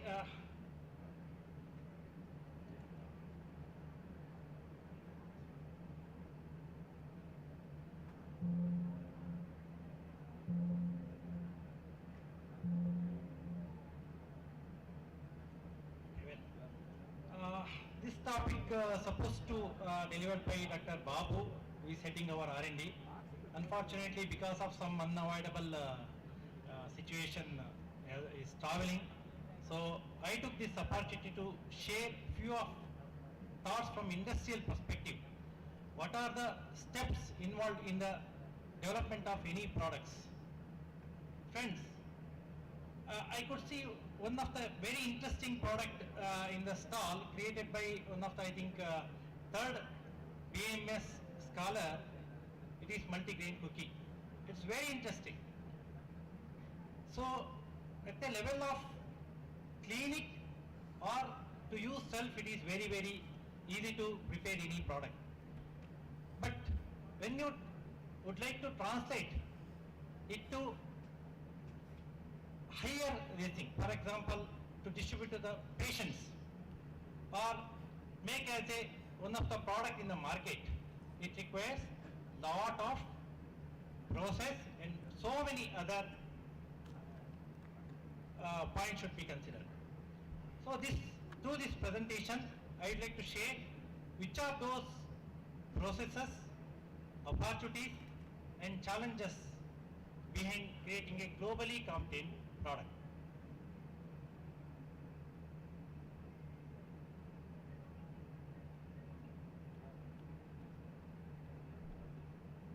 As you know, globally Ayurveda is gaining popularity like anything. Even Ministry of Ayush is promoting Ayurveda like anything than before.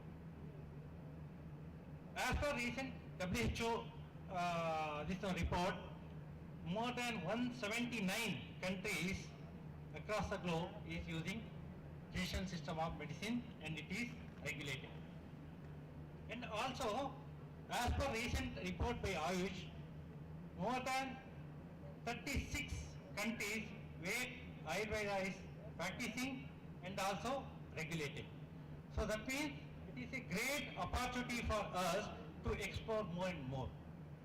So can you imagine in how many countries Himalaya is selling the products?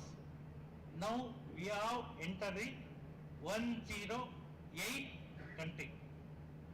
Can you imagine how much research is required, how much effort is behind to globalize the product? It is actually not easy because regulation from country to country is entirely different. And moreover, because of popularity of the or gaining popularity of the Ayurveda, other conventional medicines is always behind us to defame it. To highlight few examples, if you remember, in 2005, Dr. Robert and Saper has published one article in JAMA, very reputed with high impact factor, Journal of Journal of American Medical Association. As per their findings, 5 of the most popular Ayurveda herbo-mineral products which contains heavy metals more than specified limit. It defamed Ayurveda like anything across the globe, not only in the Ayurveda colleges or in the bureaucratic level, but it created a lot of adverse effect in the industry. So industry are forced to prove the safety of those products and so many other things. So fortunately, CCRAs under Ministry of Ayush has jumped into and procured all the 5 important formations including Mahalakshmi Vilas Rasa, Sutta Shekhar Rasa, Mahayogaraja Gugulu, etc. and tested in NABL accredited laboratory and finally came to know that they are well within the limits. That means the authors who published that article where they have tested, the testing method was not proper, but damage had already happened. So that's why Ministry of Ayush is very, very cautious nowadays, although they are promoting the Ayurveda in so many other countries, but before that it is very, very important for us to follow the many processes as specified by the regulatory bodies. So through this presentation I would like to share few of our experiences to create a globally compliant product.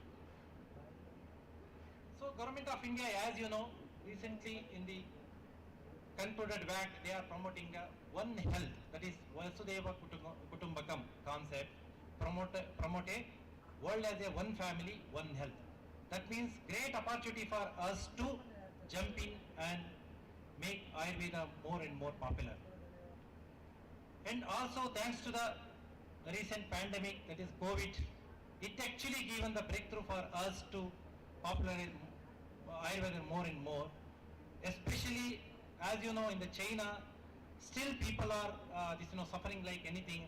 But in India, as we have used more and more Ayurveda medicines, we could able to improve our quality of life, and comparatively mortality rate is very, very less. And also, if you consider the growth of herbal medicine, including Ayurveda at the global level, is tremendous.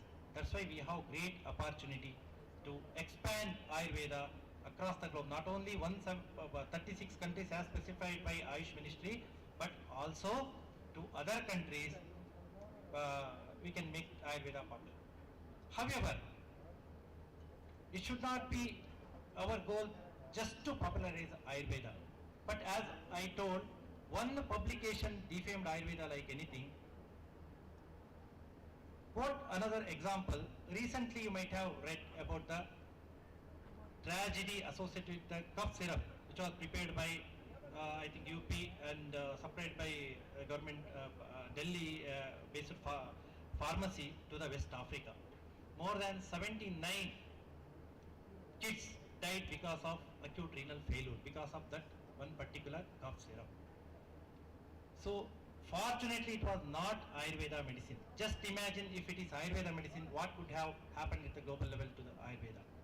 So that's why it is very, very important for us to understand all the processes involved in creating any product that can be sold across the globe.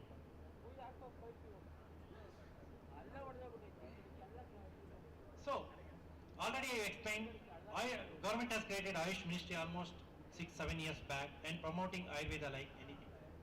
At the same time, we are very fortunate to have a Ayush Ministry and other institutes like CCRS, NCISM, etc. They are creating lot of opportunities to upcoming or budding Ayurveda scholars. You might have heard many of the schemes recently launched by Government of India under the Ministry of Ayush, like Spark, Star and Smart. How many have heard about all these three schemes? So very less, very few now. But we should use this type of schemes because this will give you the very good opportunity to do the research. Initially I have quoted, someone has created very interesting product. So that kind of product, if you submit the concept to the Government of India through the CCRS or NCISM, you will get a very good grant. I think for the BMS student it is a smart, you will get 50,000 rupees as a stipend for the 2 months, that is 25,000. Yesterday only NCISM has published the list of selected candidates and I am very happy to see that more than 20 students are from Karnataka. They got selected for this particular scheme. So we should use this opportunity, and also Government of India is promoting the Ayush Parks to collaborate with the industry. This is also a great opportunity for us to collaborate with the industry so that you can get lot of research knowledge and you can understand all the processes which involve in the industry. It is very, very important for you to not only to produce a product, but for academic research, or if you want to become the teacher also, it is very, very important to understand all these processes. So, with this introduction, I would like to discuss or share with you the few of the thoughts. What are the different processes, opportunities, challenges are there in creating a right product for the right outcome? So first and most important aspect is to the product which you are going to produce should be the pure and authentic. So again I will be giving that particular multigrain cookie that actually drawn my attention, and I am very curious about it. So the student who thought about this is to just to create something, it will create wow factor in the patients, and it is very useful also. But while choosing the ingredient, I don't think the scholar or even the teacher who guided her thought about the which are the ingredients going in this particular cookie is commercially viable, whether it has any regulatory impact, whether the process to make that particular cookies is proper. When she has prepared 1 or 2 or 3 batches, whether consistency wise is correct or not, that is very, very important. So interesting concept anyone can get, but to implement all those processes is very, very important. That's why for a patient, if you are preparing any product, that should be the first and most important criteria is it should be the safe, it should be the pure and authentic, and second and most important is it should be pure. It should not have any side effect. Even if you produce thousands of cookies, lakhs or crores in different batches, they should be consistent. And third is, and most important is, it should be efficacious. And also, as I explained, another factor is that should be regulatory compliant, because the one cookie which they have thought and prepared can be registered under the AYUSH or FSSAI. But to produce it at a larger level, you need to register under some of the regulatory bodies like FSSAI or AYUSH under the AYUSH Ahara or Balya Poshaka under Drug and Cosmetic Act 158B. But what are the requirements to produce it at the higher batches or at the commercial is very, very important. And also that can be registered under AYUSH only for India. But if you want to export, you need to follow many of the regulatory procedures. And finally, it should be affordable. So while choosing the ingredients, you should take care of the cost of that particular product. Same time, when you are producing, that should be profitable to you, but that should not cost more for the patients. So I would like to touch upon few of the basic product requirements. It is very, very important for you to understand it this particular field. So first one is classical and second one is proprietary medicine. What is the difference between classical and proprietary medicine? Any thoughts? I would like to keep this lecture as a more interactive so that you can understand in better way. This is the classification as per the Drug and Cosmetic Act.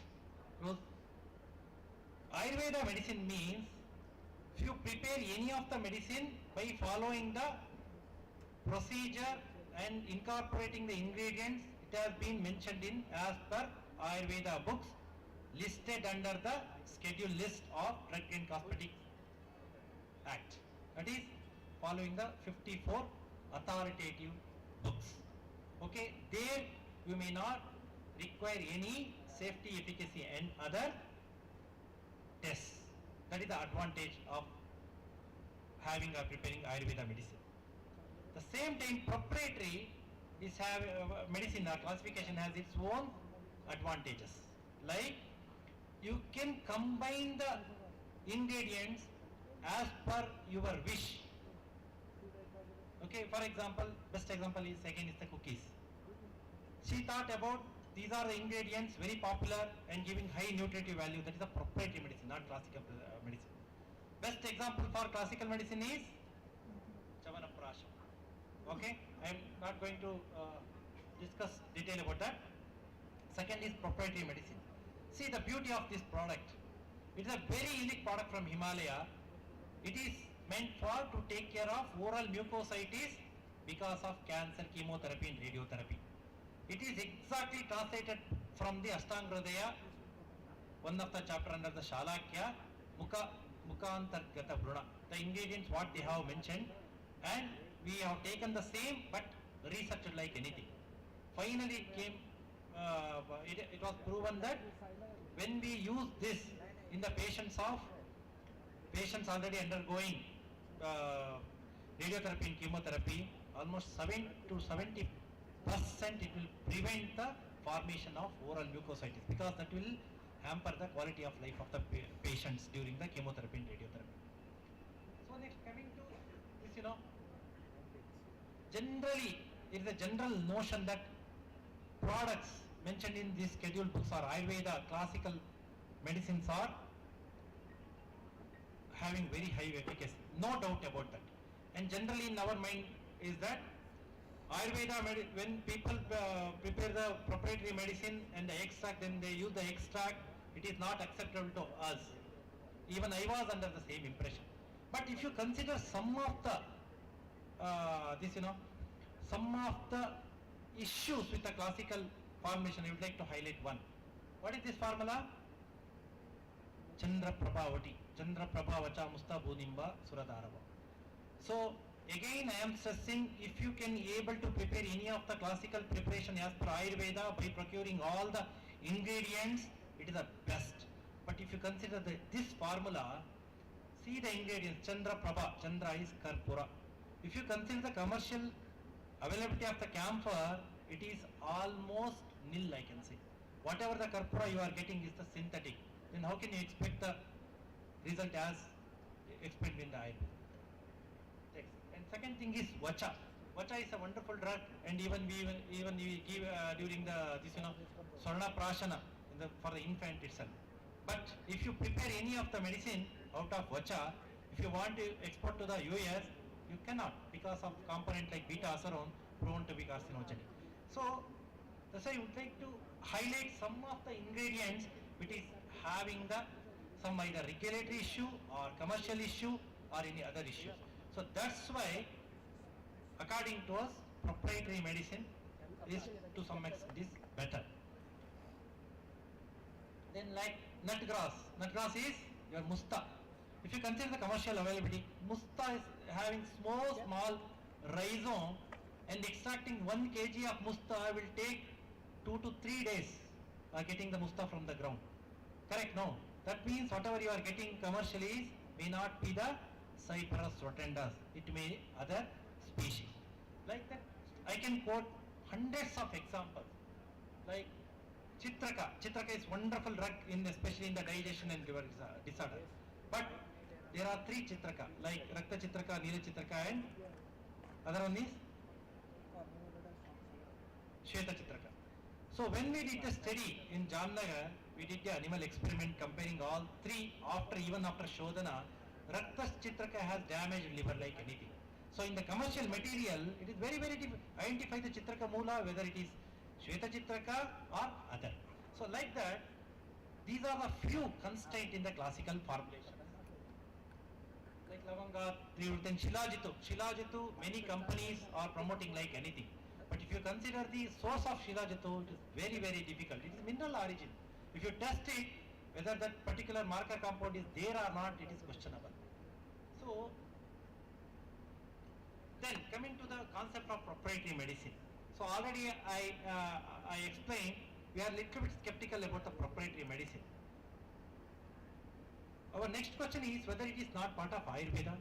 If you see the many of the Samhitas, proprietary concept is very well explained. For example, Chavanaprasha. How many texts have explained Chavanprash? Any idea? More than 6 authoritative texts. I am telling 6 authoritative texts only. Out of 54 authoritative texts, 6 texts have been explained Chavanprash with different ingredients. Just I am quoting Sharangadhara and Ashtangarodaya. Even Charaka Samhita explained differently, and even Ayurveda Sarasangra different. See the number of ingredients, but indication is the same. Don't you think it is a proprietary medicine? And one more example to highlight is again Chandra Prabhavati. Chandra Prabhavati, you may not believe, 5 different Chandra Prabhavati has been explained.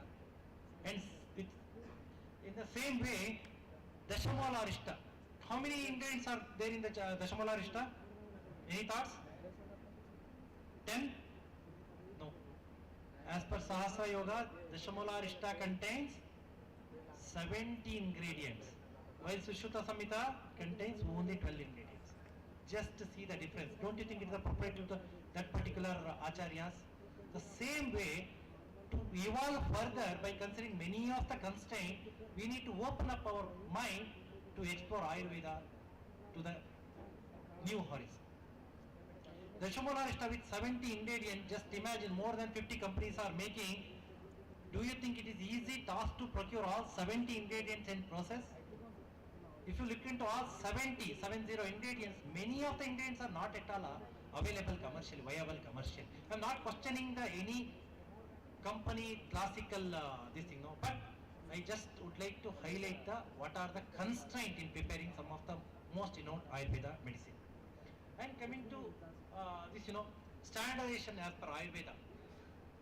Charaka Samhita excellently explained the standardization aspect of Ayurveda, but we need to explore it further. Just I am highlighting one shloka from this, Vishakdravyanupastat Rogi Pada Chatushtaya. In that, Dravya has been beautifully explained. What the qualities of Dravya should be? It should be Bahukalpam.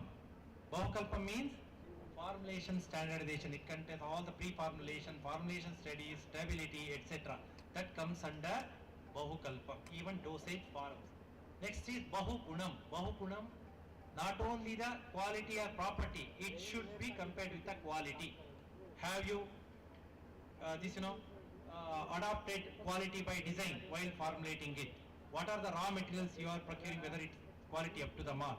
What are the different quality assurance and standardization aspect you have followed? All are explained under the Bahugunam. And third one is Sampannam, which should be proven for authenticity and purity, starting from the ingredients which you use, the herbal ingredient, also the functional regulatory approved ingredients, functional ingredients like excipients or stabilizer, etc. That should be properly studied. And finally, yogyam in terms of safety and efficacy.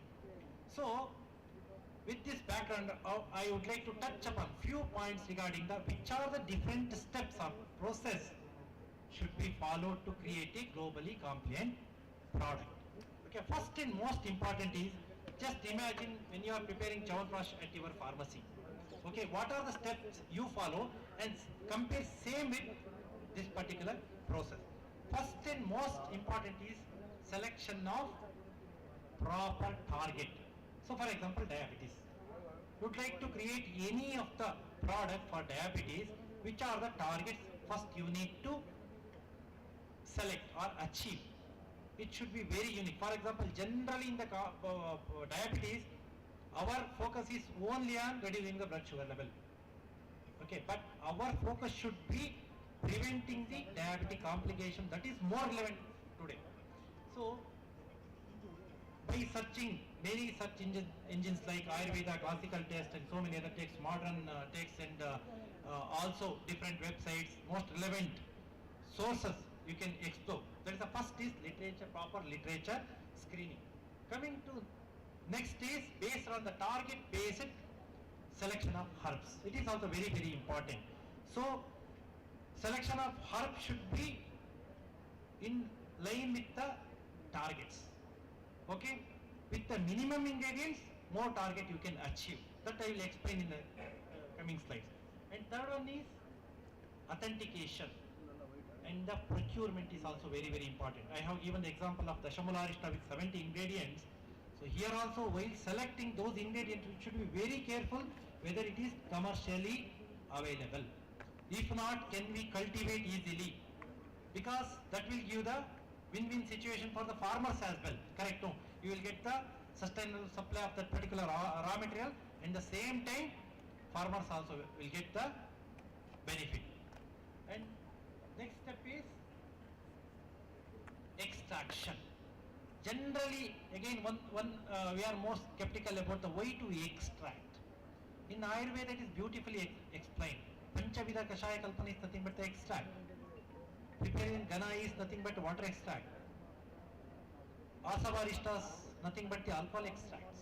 Correct, no? So like that, but even regulatory bodies also approve some of the solvents. You may question why solvents are used. Clearly in Ayurveda they have mentioned, at the end of the day, patient should get benefited whatever the medicine you give, whatever the process you want, you can use. So, using the solvent to get the holistic approach to get the more and more active principle is not wrong. No? So, for example, if you are using, best example is Haridra Kanda. Haridra Kanda, you do the Grita Bharjana. Why?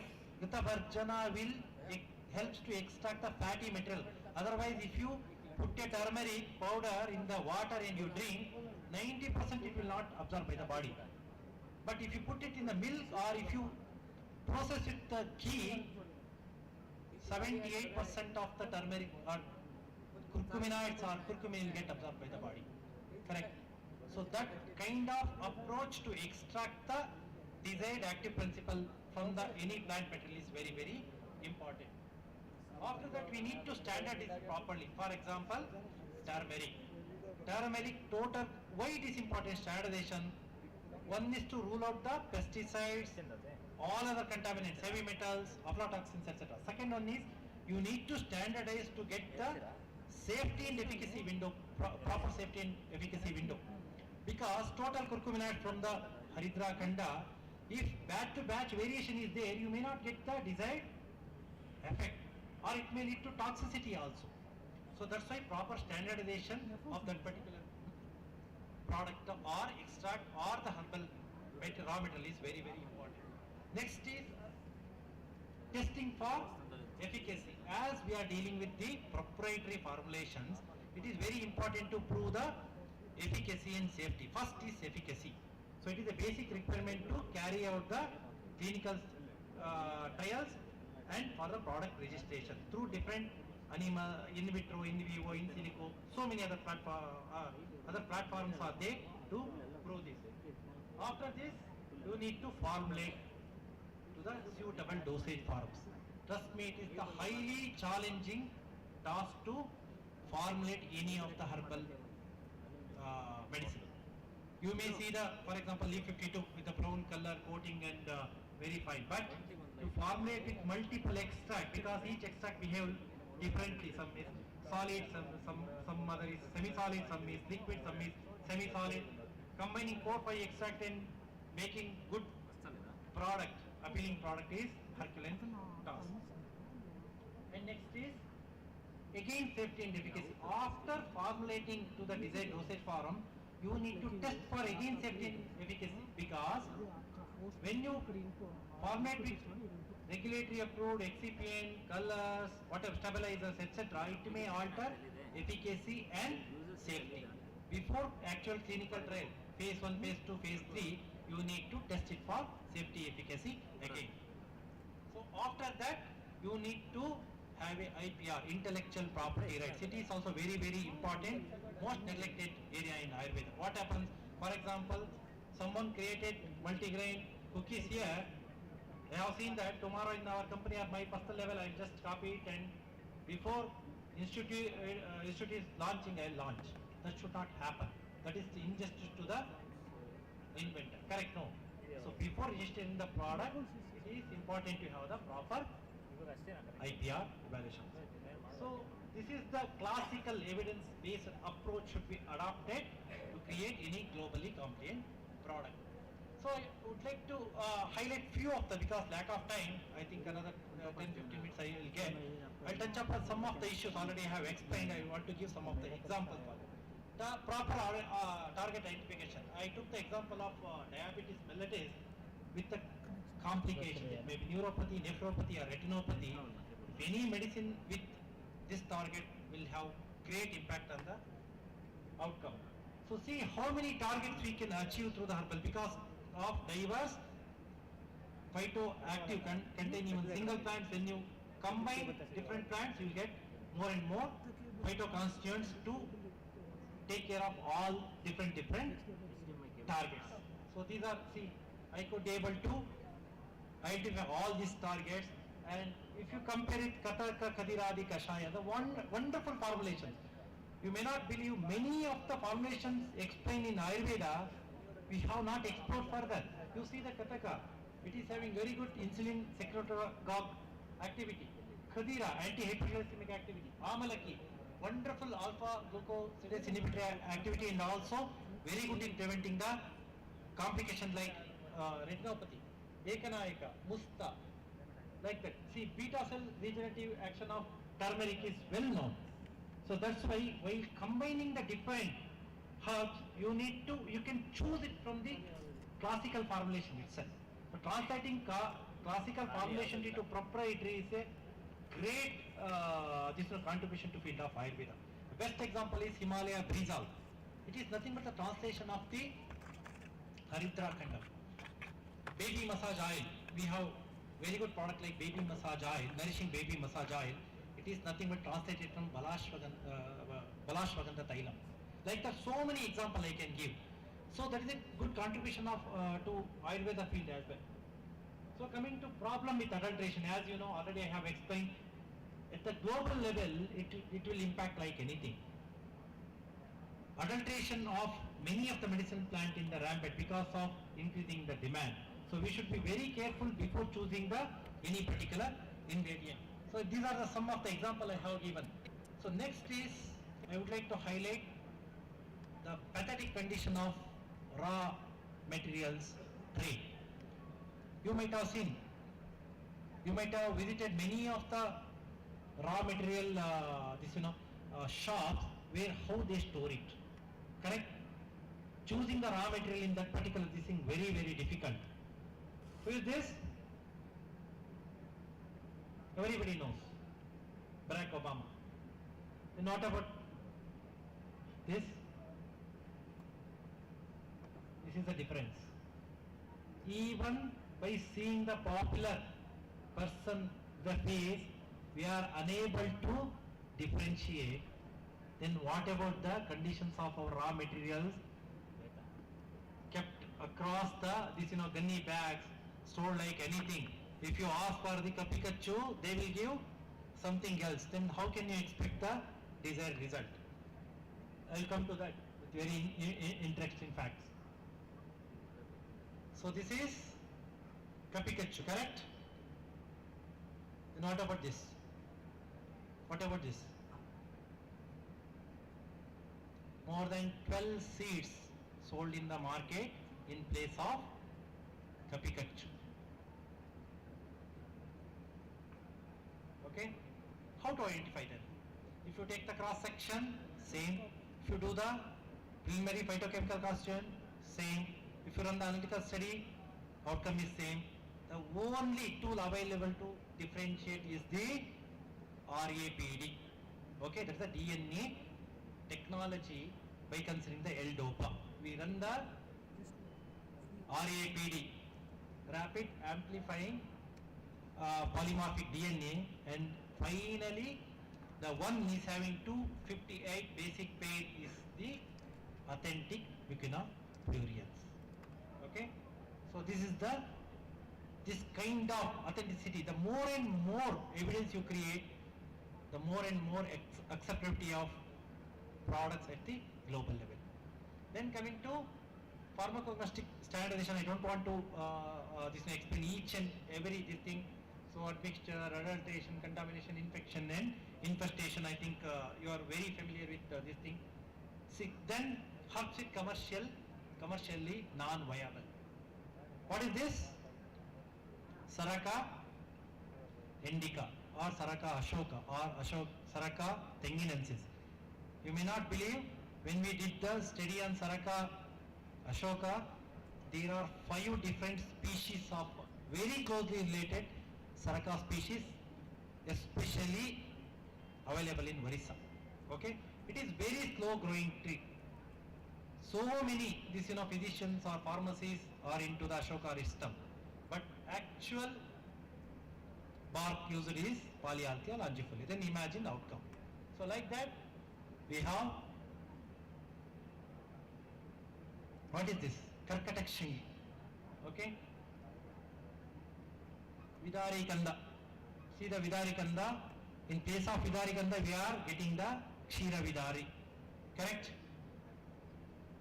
Agrimanta, Asana. Asana is heartwood. Asana is a wonderful drug in taking care of diabetes, even the complications. But unfortunately, it is a heartwood. Very less cultivation practice or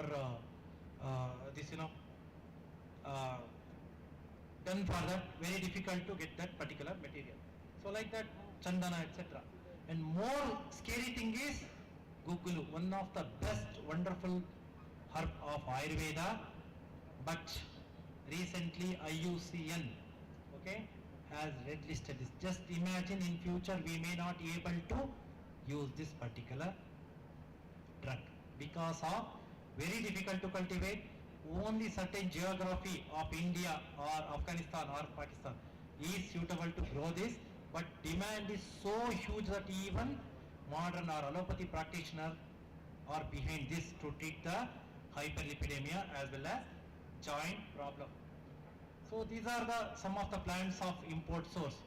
We think Kesar means available in Kashmir, we can use it to any extent if you spend some money, but it is not true. Best Kesar available is only from Iran. Then coming to Maya Phala. Okay, then this is, what is this plant? I think 99% of us have not seen. This is the Ramatha. Is Hingu. Heavily importing only from Afghanistan. When unrest happened in Afghanistan, Hingu was supplied.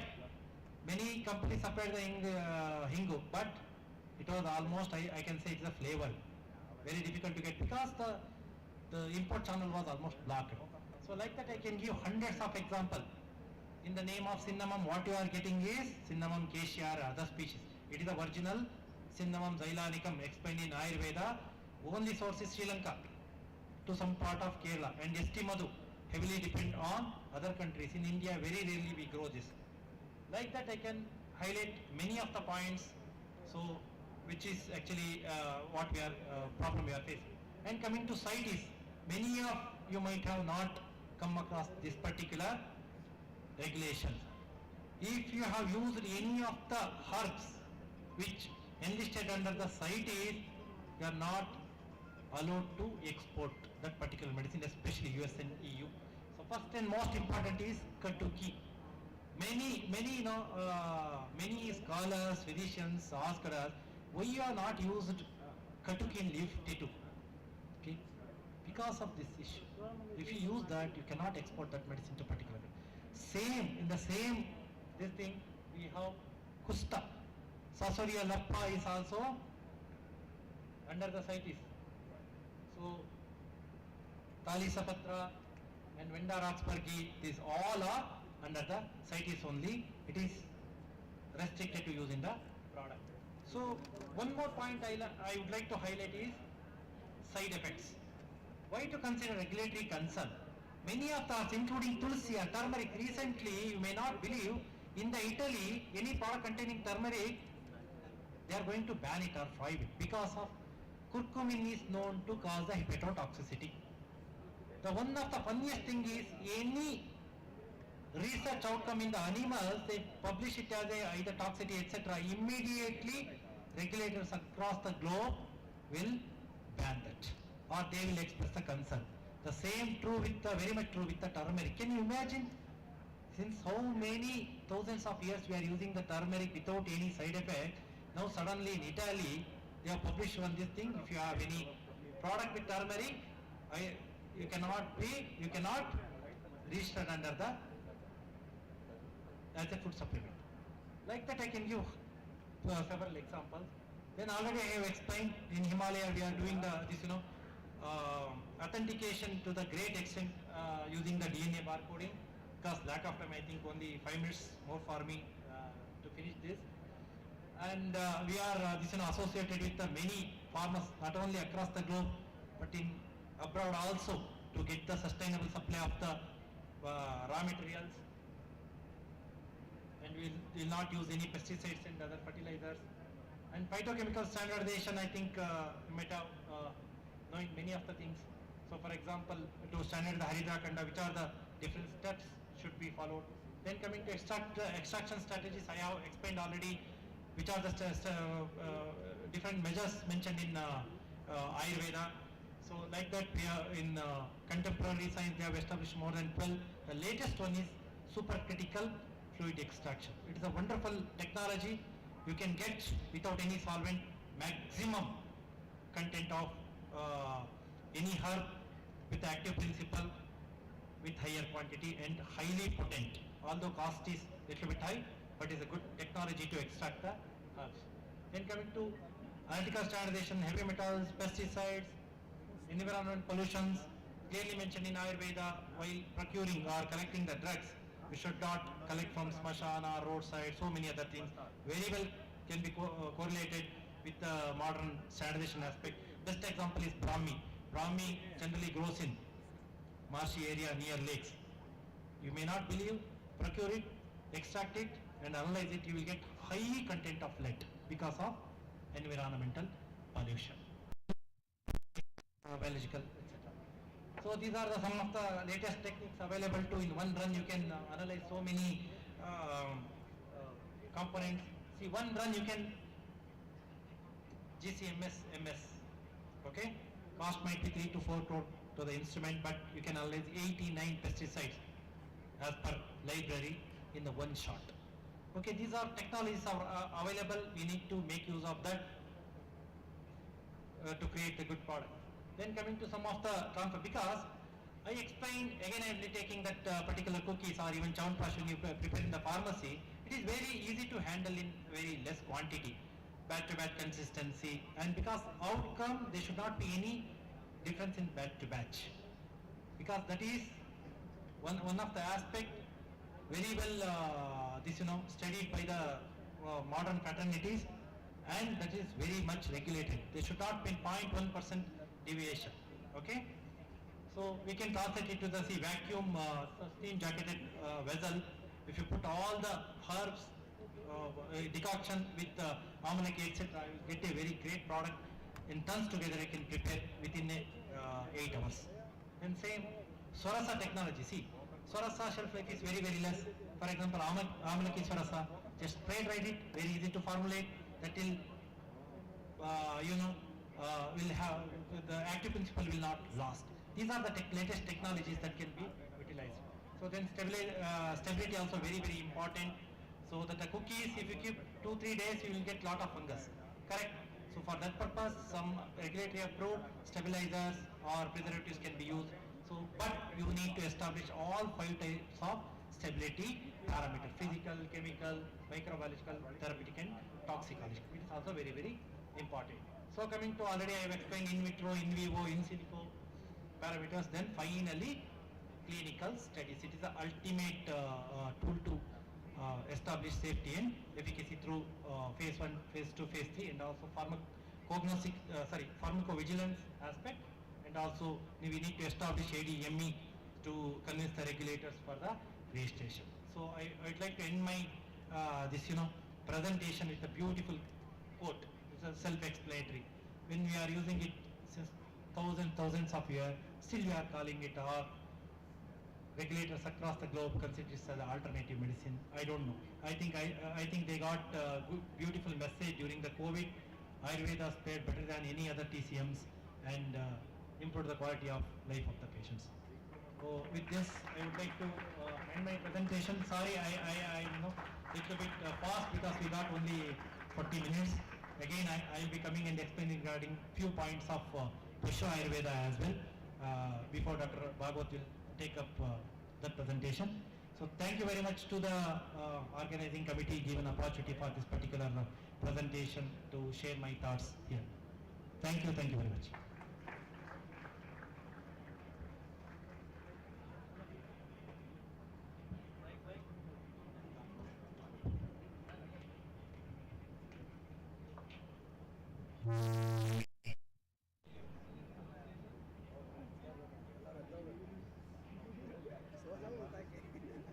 ಮಲಗಿದಾನಂತ ಅದೇ ಅವಾಗ ಬರ್ತಾ ಇರಬೇಕು ಸಕದಾಗ ಕೊಟ್ಟಾಗ I am BBSN Rao. Super.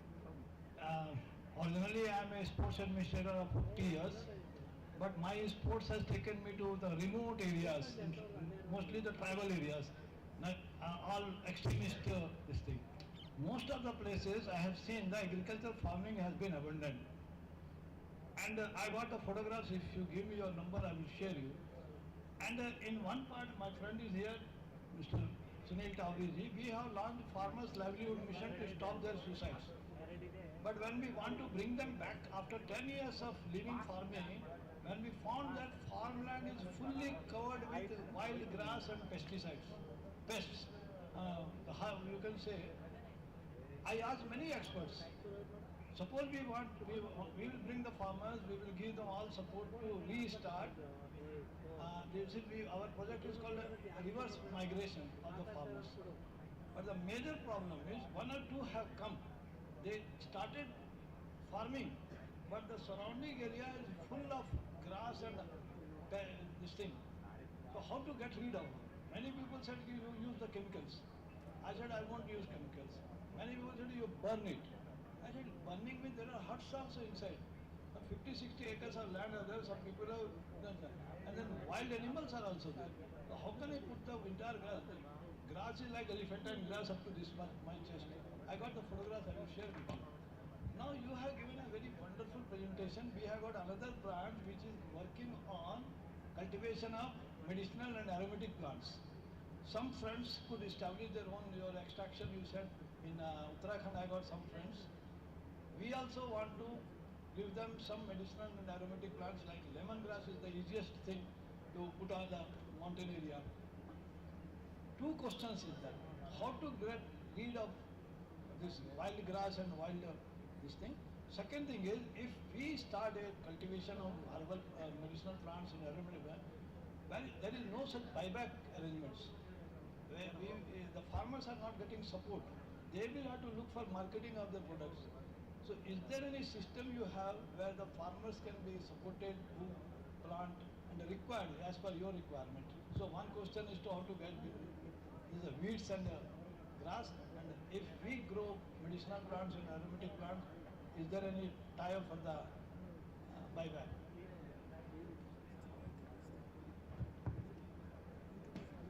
Hello?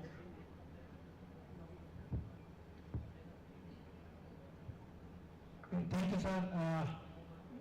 Is an expected question because nowadays this kind of issues, even when we was part of one of the workshop in the Ministry of Ayush in the recent held in Delhi, the same kind of question comes. So for that purpose, National Medicine Plants Board, okay, I think working in this particular direction, and fortunately now the CEO of National Medicinal Plant Board is from Ayurveda, Tanuja Nesri Madam.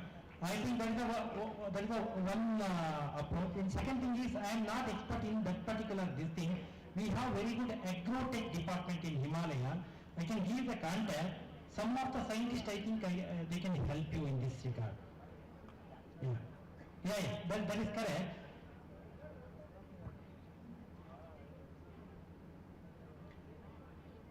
Solution. Okay, I can connect you with our agrotech department. I think they will give the solution, because basically I am a R&D person, not dealing with this particular cultivation and other things. I just presented these aspects to students can understand which are the areas of concern that should be taken care. I can connect you with our agrotech department, they can give the solution. I'll give my contacts. I'll give my, after this presentation I'll come in. Yeah. Thank you, sir.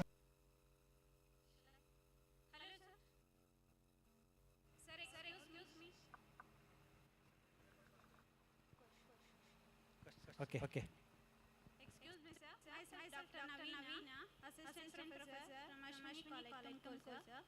I have a doubt that whether our extracts and Panchavida Kashaya Kalpana, both extracting the Panchavida extract with Panchavida Kashaya Kalpana, both are same or different? See, many studies have been done. For example, when you prepare the ghana and see what are the phytoconstituents are coming. Okay. The same way, if you prepare the water extract and compare it. Correct. See, that's why different extraction method has been described. In that, you need to optimize. For example, ghana is giving 10% of extractive value. If you optimize with the different extraction method, you can achieve the same. In extracts, we are extracting only chemical components isolatedly. But in Panchavida Kashaya Kalpana, we are extracting the whole active components, like all the components together.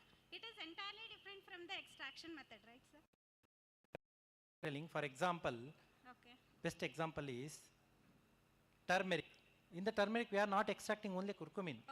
We will be extracting all the total curcuminoids and the starch and whatever the components. Rest is the fibers and other materials that may not be get absorbed and may not be beneficial. And second thing is, you cannot compare the same any of the this thing, no, this. But if you outcome different studies, if it is showing the beneficial effect, and what is the problem in converting at your clinic or your level, you can do it. But if you want to give it to someone, or Sorasa, for example, Tulsi Sorasa, Tulsi you can grow throughout the year. But some of the plants, fresh herbs, you cannot procure every day and patient cannot take. But the same, if you test through the different method, and if it is giving the beneficial effect as same as original formulation explained in the Ayurveda, what a problem? At the end of the day, patient has to get benefited.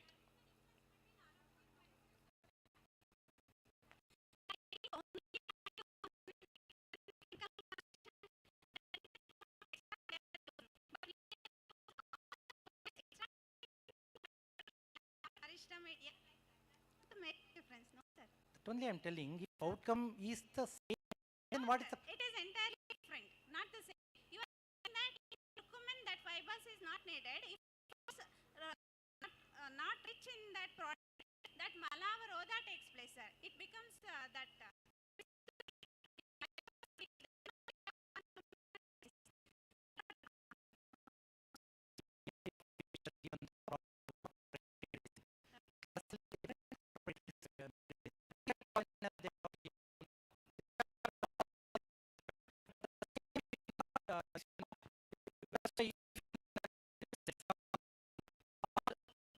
Just one example. Yes, how many of the new herbs we have included in the pharmacopoeia? Only few. Although 10,000s of herbs are proven to be good in medicinal, only mentioned in Ayurveda. Since so many years we are exploring, we are not even bothered to include any new herbs. Already in AFI and API. So many, see, clearly Acharya Charaka explained in Vimanasthana, what I have mentioned is the only limited to my knowledge. Charatiti Charaka, he might have all the but many of the medicine plant he might have left, and he clearly mentions you should not limit your knowledge. Goes and explore more and more.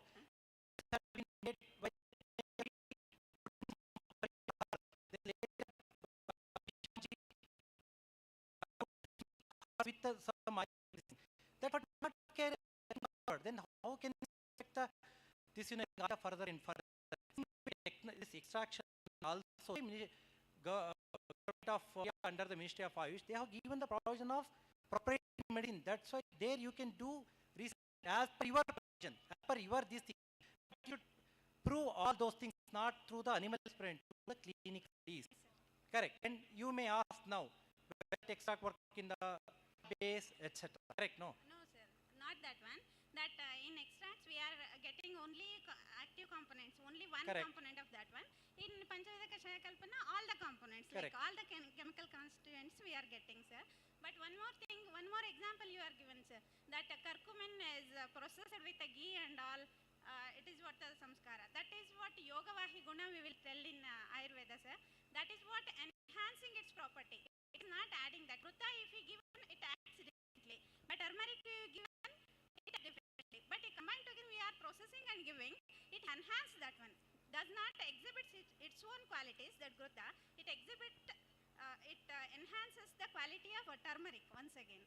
That you utilize it for this extract method, na sir. That is not correct as per my knowledge. I don't know. I failed to convince you, but to further thank you. explore the Ayurveda, make it globalization, that kind of all this is very much important. This is my personal opinion. In larger forum, we can discuss this. Okay, sir. Thank you. Sir, we have two more questions from the audience. The first question is, there is a false opinion that Guduchi can cause liver damage.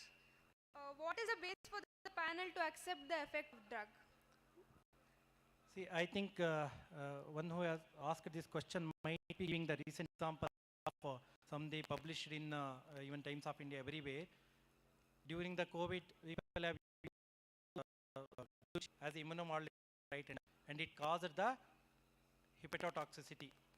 But when it was studied, explored further, we came to know that this is a different. Say in the Guduchi, not aware, Guduchi male plant is different, female plant is different. Guduchi different species are there. No body for safest seed in many clinical setups since so many years. Till date, we have not come across that. And second thing is Tinapora sinensis. Okay, is having the sum of the components that is actually culprit for causing the liver damage, hepatic damage.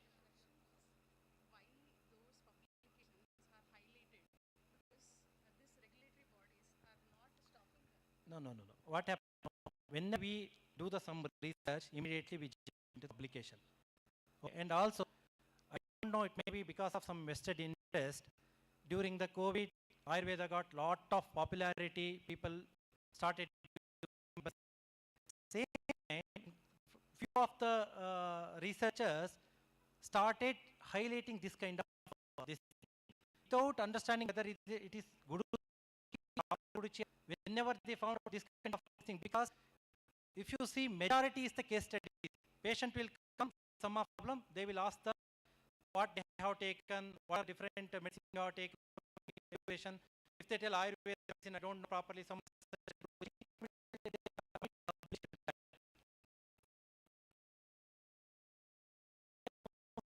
accepted.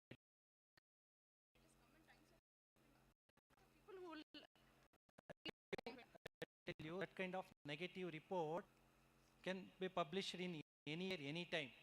Already have highlighted Robert Sapir in JAMA in 2005. Without proper testing, they published and it damaged like anything. Sir, It one took- publication is defaming Ayurveda. Correct. Recording in progress. Their side, each and every drug of theirs, modern medicine, has hundreds of side effects. Correct. Each and every drug. But one publication is defaming Ayurveda. Why is that That is our happening? fault. That is our fault. How many of us publish this is a safe and this thing? We do the lot of hundred thousands of researchers keep in the cupboard or publish in the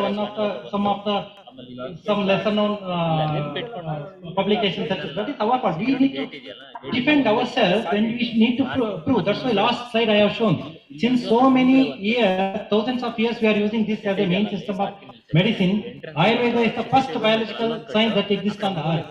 That we are not highlighting, we are not coming out and this thing. Even one more, I think I can say the major issue, liver toxicity due to Li52, Arogyavardhani, and so many by Dr. I think from Kerala, who is that? He is a renowned hepatologist.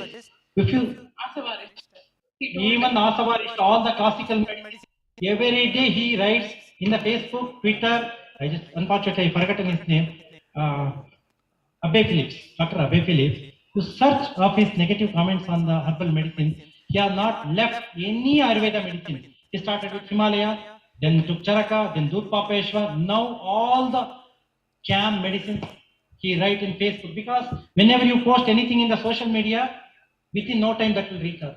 We are not rebutting. How many people rebutted to that particular this thing? As an industry, we are doing lot of things. We are putting in the making the all dossiers and showing that it will take time. By the time it spreads like anything. That's our fault. Ayurveda fraternity fault. We should come out with more and more evidences.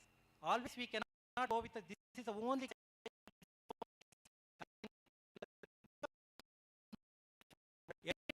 Google, if you prescribe some Guduchi, immediately Google it and they believe more on Google, not on the physical responsibility. More evidences, we should be more vocal to defend the kind of publicity. Yeah, that is all are my personal opinion. I don't know. I think stalwarts can share their thoughts.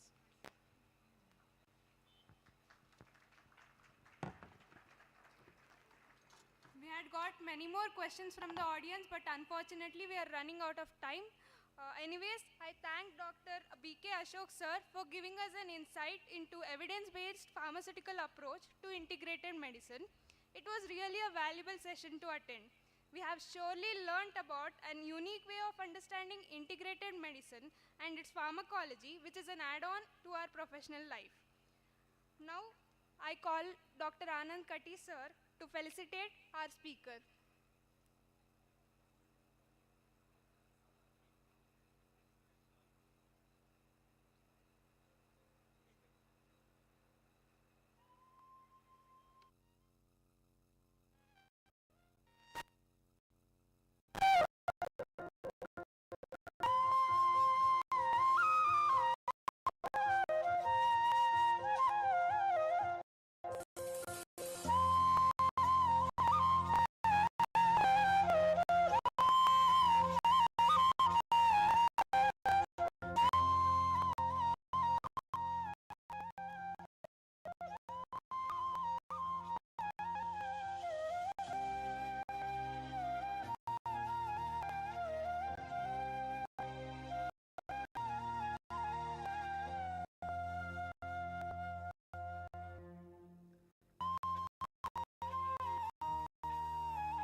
Thank you. We are proud to have Dr. Gopalakrishna GS, Dean PG Studies at Bhagavan Mahavir Jain Ayurvedic College, Gajendragada, who is one among our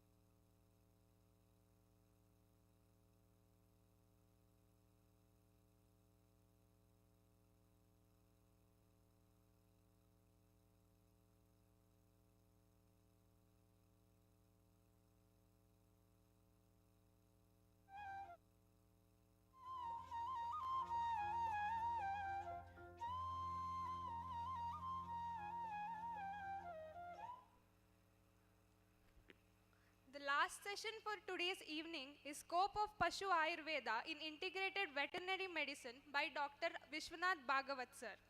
Pashu Ayurveda, or ancient veterinary science described in various historical treatises, shares an equal status in medical field. As animals become a part and parcel of humans' life, their wellness and health also must be our topic of concern.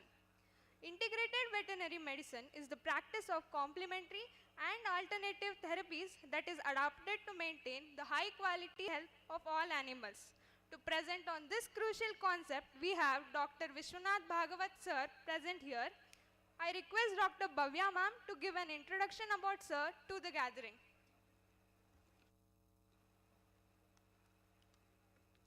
Today's last speaker, Dr. Vishwanath Bhagavat sir, is a seasoned veterinarian, strong in conducting veterinary clinical trials, formulations of veterinary products, and producing quality laboratory animals that have resulted in the production of quality research products during the last 20 years. As a principal scientist, R&D, Animal Health Division, Himalaya Wellness Company, Bengaluru, sir led in formulating and developing quality, regulatory, acceptable, safe and efficacious veterinary products, actively involved in designing and building of state-of-art laboratory animal facility, as in charge of veterinary services, developed best practices, SOPs and delivered sponsors requirements.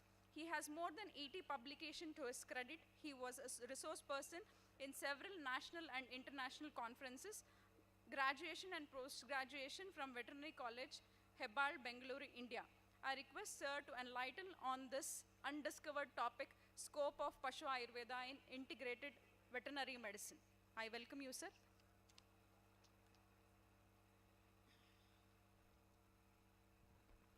Namaskara. Thank you very much for a short introduction. Respected chair, respected dignitaries in the forum, students and faculty members of the college, and from this college as well as across India and across India. I would like to talk something about Pashu Ayurveda, scope of Pashu Ayurveda in integrated veterinary medicine.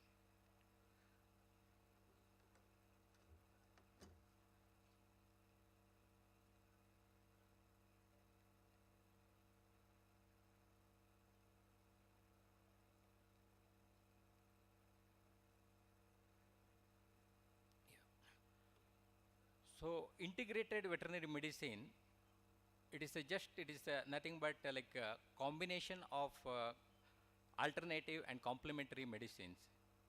Here it is taking care of mainly animal care. As earlier speaker spoke about Dr. Avinash, since Ayurveda in the human medicine, it has come from thousands of years back, still it is taking not upper hand compared to modern medicine. Similarly, in the veterinary Ayurveda also, it is not in the, highlighted so far. The main reasons are behind evidences. So we are not creating more of evidences. The maybe reason behind what we do, it will be between four walls only, not going outside. There are some questions to Dr. Ashok, why it is not recognized, something like that.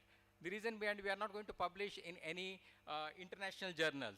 maybe whatever adverse effect may be even published, even Nature also sometimes I heard about.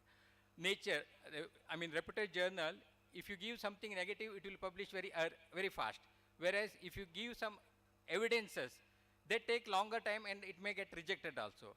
That is the fate of, efficacy as well as adverse effect differences. If there is an adverse effect, it will be highlighted very fast, whereas negativity, whereas efficacious or positivity will not be highlighted very fast. That is the difference.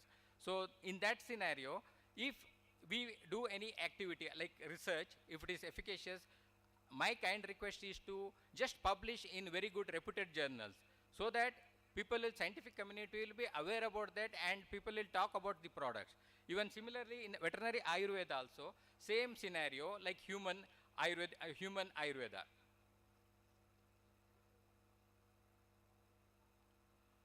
So now with this background, even similar to human Ayurveda, complementary or alternative medicines, where it is taken backbench in veterinary Ayurveda also or Pashu Ayurveda also, this one has taken backbench because of a lot of activities, because Dr. Ashok will be expert in Ayurveda. He will explain about veterinary Ayurveda or Pashu Ayurveda initially, then I'll take it forward for evidence-based research, what we do at our Himalaya Drug Company. Thank you.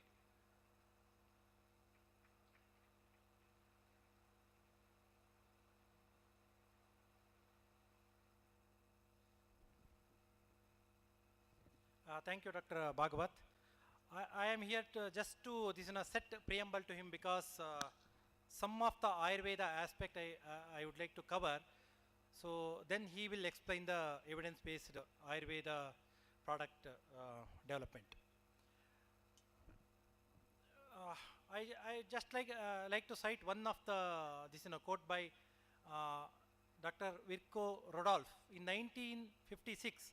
He emphasized that there should not be any discrimination in the treatment line between human and animals. See the irony. Everybody is when he told, everybody is accepting with seriously. But that kind of approach already explained before, almost 7,500 years before, in Rigveda itself. Then in all the Ayurveda texts, they have clearly explained the medicines which you use for human, the same approach they have explained already for the animals.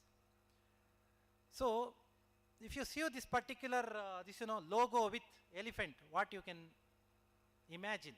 Very interesting story behind this.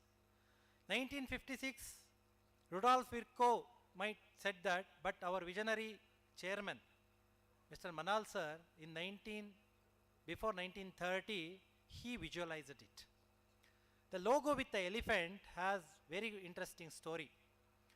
Way back in almost hundreds years ago, our founder chairman sir, when he was in the forest of Burma, looked upon the villagers who used to feed some of the small plants with the root to the agitated elephants. That time, as you know, Burma forest is known for huge logs. To carry that, to transport that, they used to use the elephants. When elephants, very difficult to manage them. When the more and more weight put upon them, they will get agitated and they are not cooperating. By seeing that, he sensed something working wonderfully.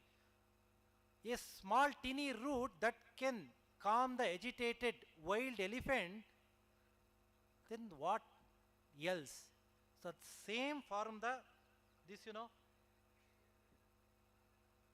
development of first world anti-hypertensive drug, that is Serpina, from the root of Rauwolfia serpentina. So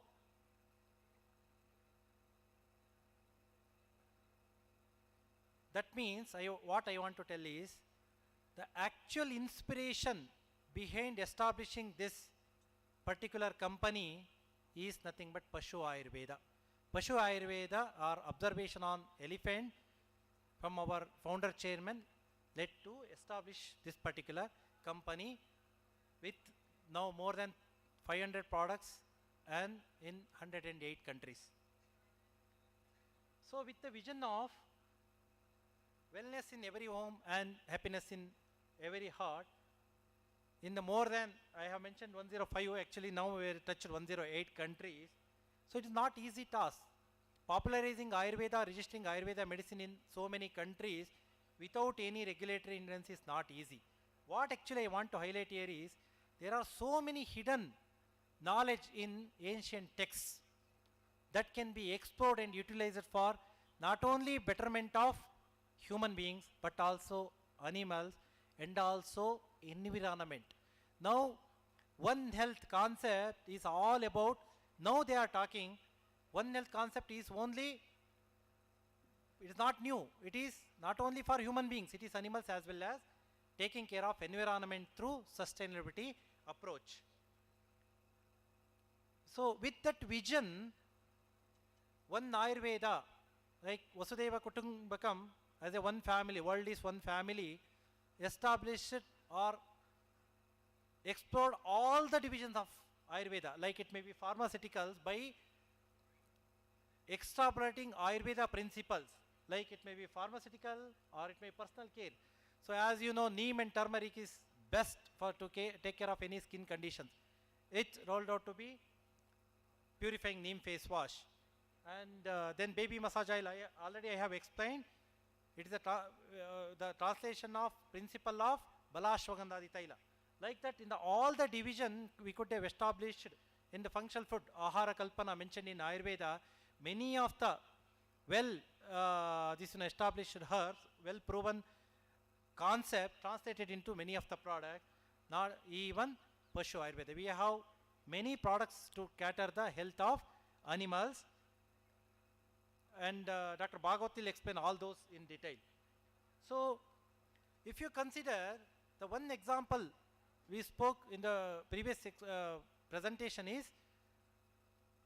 exploring Ayurveda in taking care of COVID. So now if you consider the second most very important pandemic in the, not only in India, across the globe, is this particular disease. Just imagine, because Ayurveda always explain one health in terms of health of not only human being and also animal. Because we are coexisted, health of animal is very, very important for us. But if you see the lumpy skin diseases spreading across the globe, the rate of spreading, and there is no specific medicine, only paracetamol to manage the fever, and to some extent some antibiotic, etc. We lost lakhs of livestock because of this particular disease. Again, you may not believe, Veterinary Council of India, they did lot of survey and other these things to explore Pashu Ayurveda concept to take care of this kind of diseases. This will not only help to prevent the disease, but also improve the quality of life of animals. So like this, we have great opportunity to explore more and more hidden formula in the Pashu Ayurveda text, so many old codified or in Sanskrit. If you explore more and more, you will get beautiful formula. So, and also chemical galactogog. The most common, as you know, being a doctor, drug used is oxytocin. Oxytocin may not have any great side effect in the animals, but it has residual effect in the milk that is culprit for causing many problem in the consumer, that is who drink the milk. We have great natural galactogogs that can be explored. Then coming to unnecessary antibiotics, it is actually causing the great concern in this particular area, especially poultry. The birds fed with the antibiotics to decrease the infection and to prevent the death of the birds, that residue is entering us and causing lot of antibiotic related issues with the human beings. And also mastitis segment also we can explore. As you know, plants with diverse phytochemicals, we can achieve different targets and take care of many of the issues.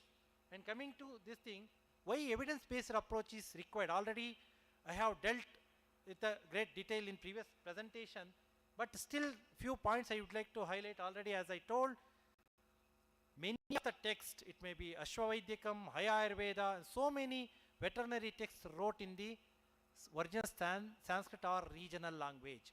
So when you want to explore, it is quite difficult. So and also to consider the scientific fraternity, we need to make lot of evidences, and also very difficult to make them understand dosha-based approach. Although in Ayurveda, it is indication-based approach. For example, generally we think always we need to treat the patient based on the dosha. That is true, very much true. But if you see the many of the formations, Yoga Rudrakara, Chakradatta, many of the texts, the approach is indication-based.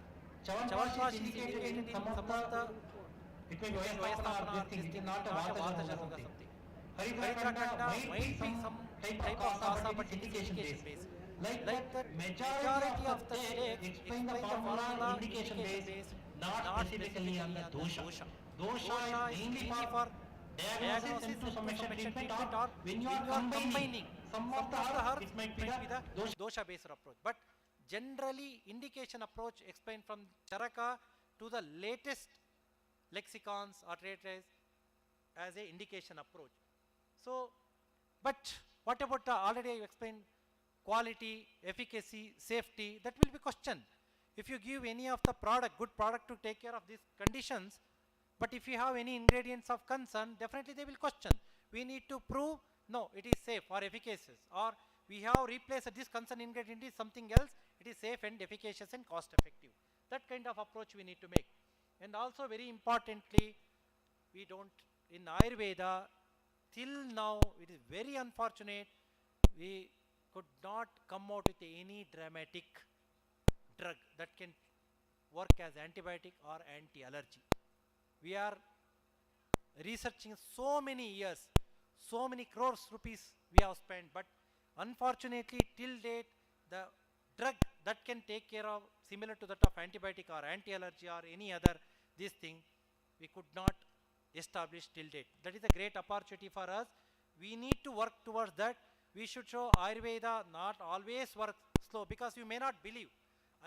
I can speak hours together with the evidences. Recently, one of the product we launched to take care of menstrual cramps. You know, women, how much painful every month for her. To take care of that, rapid action, that can be compared with the cyclopam.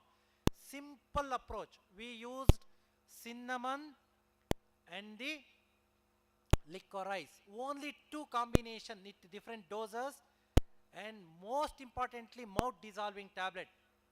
Can you imagine something put on the mouth, relieve the menstrual cramps in the 20 minutes, half an hour, and sustain up to 6 hours?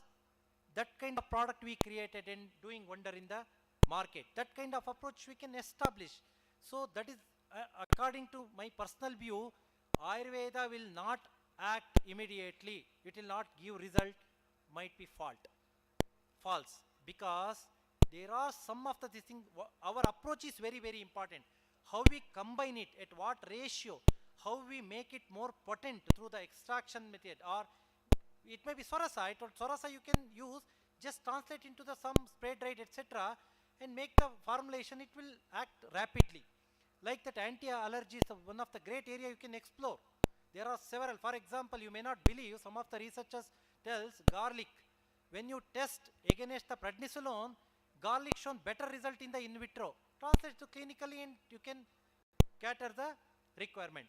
Like that, this is evidence-based approach is very, very important for us, not only for human consumption, but for the animals as well. This I am not going to explain, this already I have explained. So this is a right for the right outcome, right herb, right process, right approach should be taken. Okay. Then brief about Pashu Ayurveda, on 2-3 minutes I will explain. Already you might be knowing, to the great extent, all the aspects of the Pashu Ayurveda has been explained in different texts. Just like Charak Samhita, Sushruta Samhita, there are specialized texts are available.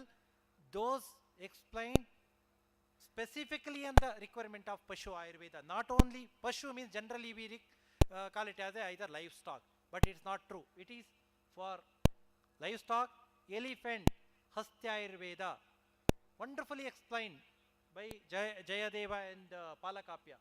And Ustra Ayurveda, can you imagine so many formulations explained specifically for Ustra? That is the camel. Ashwa Ayurveda is a beautiful narrations in different texts. You may not believe, in Ashwa Prashna and other two texts, 12,000 Sanskrit shlokas are explained, starting from its morphology, anatomy, pathology, and clinical approaches, all the things, and what should be the appearance. It is a mind-boggling actually, if you explore that. Like that, most importantly, Paksha Ayurveda. Just see the vision of Ayurveda Acharyas. Then generally physician who treats the human beings take care of animals as well. The same treatment approach, diagnosis approach, dosha basic approach, all those things are beautifully explained in this thing. Okay? So over to Dr. Bhagwat. Sorry, I took more time. So I wanted to give this preamble to him to take care, proceed with great detail. Thank you. Thank you, Dr. Ashok. Very well explained about Pashu Ayurveda or veterinary Ayurveda. Now I'd like to take up on further evidence base, how evidence is generated or created at Himalaya Wellness Company. Just to give you a small example, when I joined Himalaya, maybe around 2 decades back, I just applied through one of my friend who was already working as a veterinary pathologist.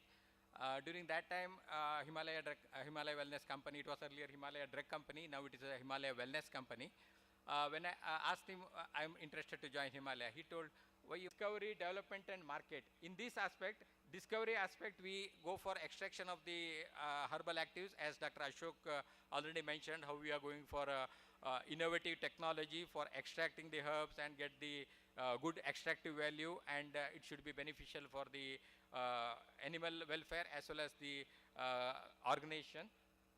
Second one is development.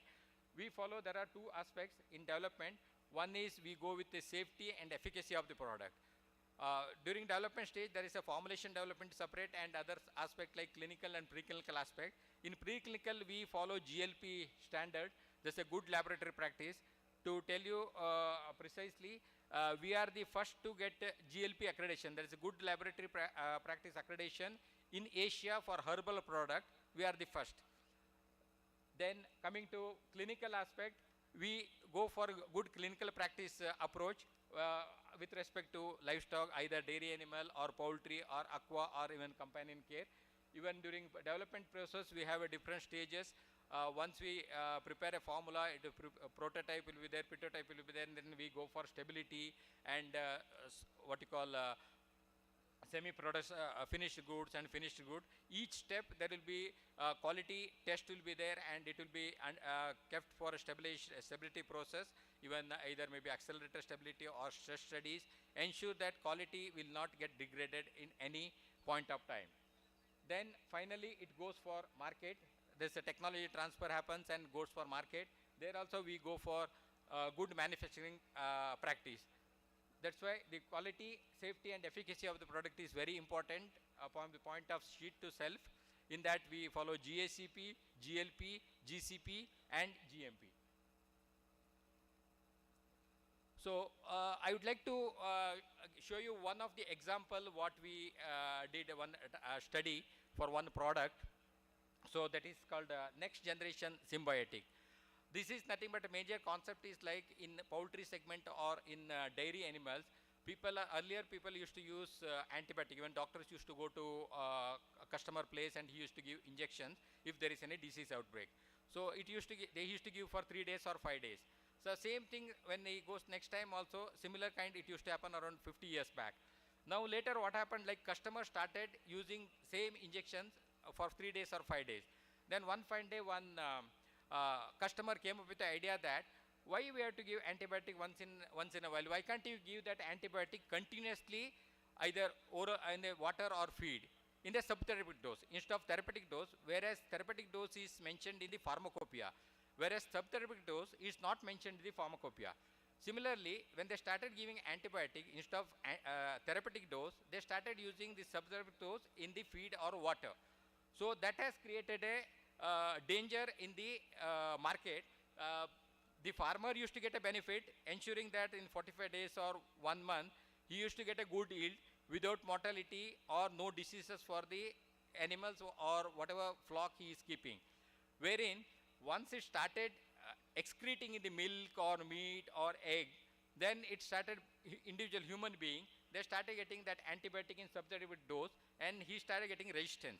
Even sometimes you call oxytocin, as Dr. Ashok mentioned, oxytocin used to be given for secretion of milk. So required or not required, also people started giving oxytocin, then it started secreting in the milk, and you can see even in human also, puberty in girls, around 8 to 10 years only they started getting puberty and maturity. That's what the adverse effect of these hormones or antibiotics used in the animal health or animal welfare.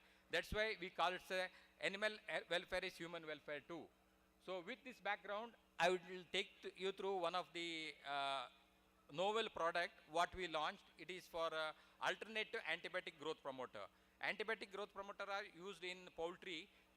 It's continuously processed just to get a good yield or health and welfare of the poultry birds. So just to avoid that antibiotic growth promoter, Himalaya Wellness Company has come up with a new concept, that is next generation symbiotic. Name is called, it is Himflora. Just 3 months back we launched this product, Himflora. This is a combination of probiotic, prebiotic. Symbiotic is nothing but probiotic and prebiotic combination. Again, additionally we have a phytoactives. Here speciality of this product, probiotic and prebiotic, it is a prebiotic from herbal source only. Ginger officinale we have used as a prebiotic. That has got a prebiotic index of 0.5. So if you see the composition of this product, we have probiotics, around 4 strains of probiotics are in this product. All are bacillus strains. Those are all spore forming. Then coming to polysaccharides from ginger, that is act as a prebiotic, that has got around 0.5 prebiotic index. Again we have phytoactives, turmeric extract as well as ginger spent. This is the mode of action of this product. Improves gut health, improves feed conversion, improves growth and overall performance, and control harmful bacteria. So these are some of the features of this product, like it inhibits the harmful bacteria, then enhances digestion enzyme production, improves nutrient bioavailability, whereas benefits from this improves body weight, improves feed consumption efficiency, reduces mortality or improves the livability, and it's a cost benefit and profitable to the farmers. So some of the unique selling proportions of this product. So quality aspect, we have tested this product for mainly acid tolerance, bile tolerance, adhesion ability to gut, instant and sustained multiplication, thermostability, and recovery after mixing with the feed. See, these are the quality parameters. The reason behind gut, inside the gut of the poultry birds, the pH of the gut, it is around 2 pH. If you go to, there are different sections, unlike human, only stomach and intestine will not be there. Their crop, proventriculus, gizzard, small intestine, large intestines, all those things are there. So in that aspect, it has to start with the 2 pH, then it goes up to 5.5 or 6, like that. So once it comes in the higher pH, it should be stable. So all those tests have been conducted with respect to the quality of the product. Then safety and efficacy of the product also we have done. Mainly for safety and efficacy. Safety we have done in laboratory animals, where it established for mainly hematology, biochemical parameters, and even at the end of the study we went for acute oral toxicity and repeated dose 28 days toxicity. We did not find any adverse effect on the specified organs or even other part of the body of the lab animals. So even safety and efficacy, improves production performance, improves gut health. Even we went in efficacy of the product. Wherever we fed the birds, we dissected the birds and collected the intestine, mainly jejunum and ileum. In that we have checked for villi height and crypt width. that ratio also improved. That indicates that it is helping the, helps to increase the height of the villi. So these are the some of the quality parameters what we have tested: acid tolerance, bite tolerance, adhesion activity, even multiplication, instant and sustained. As soon as you feed it to bird, it starts multiplying. This probiotics what we have used in the formula starts at 30 minutes and efficacy will be there up to 28 hours. Thermostability, even 100 degrees centigrade and 120 degrees centigrade, you could see the bands. So it is not losing its activity. So inhibitory concentration, we have tested on mainly these E. coli and Clostridia. These are the pathogenic organisms. They are causing more dangers in poultry birds. When we did the in vitro efficacy, it has got a good zone of inhibition. So recovery studies. So when we mix it with the feed, we tested for the organism. We recovered almost more than 95% of the organisms. So a few of the studies what we have done in broilers, we have done 2 broiler studies and 2 layer studies. So dietary supplementation of Hemflora on broiler performance. Broiler performance is nothing but body weight, feed consumption ratio, mortality, gut health, then fecal microbiota, intestinal micrometry, and nutrient digestibility. So this is the result. Here we have seen this last EEF. EF is nothing but European efficiency factor. It's a combination of body weight, feed consumption and mortality, everything. So EF is better in Hemflora supplemented group compared to other groups. So gut health, the first one is control. You can see the difference in gut health of the control group and Hemflora group. Gut health group, control group, you can see the ballooning of the intestine, whereas in Hemflora group there is no ballooning, it is intact. In control group, you can see there is a difference of flaccid or non-tonicity of the intestine when you cut open, whereas Hemflora group, you can see that tonicity is good, and as soon as you cut intestine in longitudinally, it reverts immediately. So again, when we check the fecal microbiota, you could see more of beneficial organisms rather than the pathogenic organisms in the microbiota, I mean fecal microflora. Intestinal absorptive surface area, as I mentioned, villi height and crypt width. In the Hemflora treated group, you could see more of difference. Digestibility, 84% protein digestibility and 91% energy digestibility. Anything more than 80% digestibility is good. So second study, here what we did, like we compared our Hemflora with AGP. It's an antibiotic growth promoter. We have used andromycin at 100 grams per ton of feed. So this is the result. Here also we could see the European efficiency factor of 374 against antibiotic growth promoter 353 and 284 control. Again, we have done one more evaluation in this particular study. Newcastle disease and infectious bursal disease titer we have tested. Hemflora treated group has shown better titer compared to control group in both the viral titers. So next, third study we have done with layer birds. These are all layer birds, are nothing but egg laying birds. Here we checked for only egg production, shell thickness and mortality and gut health. So this is the result. Livability is increased, egg production also increased up to 6.86%. Even average egg weight also improved for 0.01%. So second study, only we have done with around 9,000 birds we have done for Hemflora and 3,000 in control. Here we could get around 3.23% improvement in egg production. So summary, quality parameters, with respect to quality parameters meets all the requirement of the good probiotic or symbiotic quality with respect to acid tolerance, bile tolerance, all those things. Even with respect to efficacy and safety of the product, yes, it is into. So this is Inflora. What we recommend is around 150 grams per ton, metric ton of feed in broilers as well as layers. So overview of the product evidences. We say it is containing 4 strains of bacillus and probiotics and prebiotics, since it is called symbiotic with phytoactives. Then Hemflora is a good quality one, acid tolerance and all. Evidences, based on the evidence of in vitro or in vivo, it is efficacious. Dietary supplementation of Hemflora in broilers and layers improves production performance, body weight, FCR, egg production, even improves the health, gut health, digestibility. Hence, it is a comprehensive gut health solution for broilers. Now, we have targeted only for poultry birds.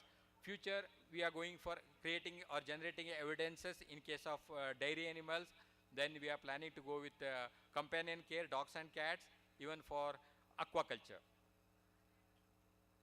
So conclusion, maintaining healthy livestock plays a vital role in human welfare as well as the economy of the country. Hence, livestock needs to be protected, cared and looked after adequately. Comprehensive approach to treat and wellness of animals that combines conventional and alternative medicines. Evidence-based research will establish Pashu Ayurveda as a reliable remedy in global veterinary practice or integrative veterinary medicine. Thank you.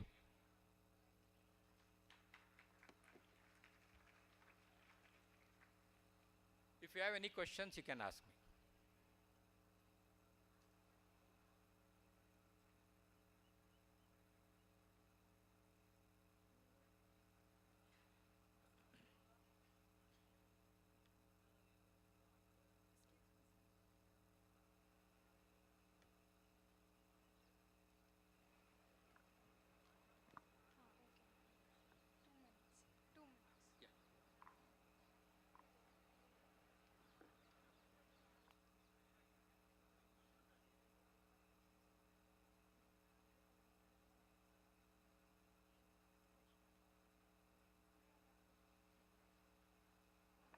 Sir, we have previously received the questions from the audience. The first question is, we understand that Pashu Ayurveda holds good for most of the domestic animals, like go, ashwa, etc. But what about the wild animals? Yeah, it is applicable for wild animals also. Pashu means comes under all animals, not only what you call the animals what we are keeping as a domesticated or for commercial purpose. Domesticated means like cows, buffaloes, or your poultry birds. Whereas even for you can use it for even laboratory animals, even wild animals also.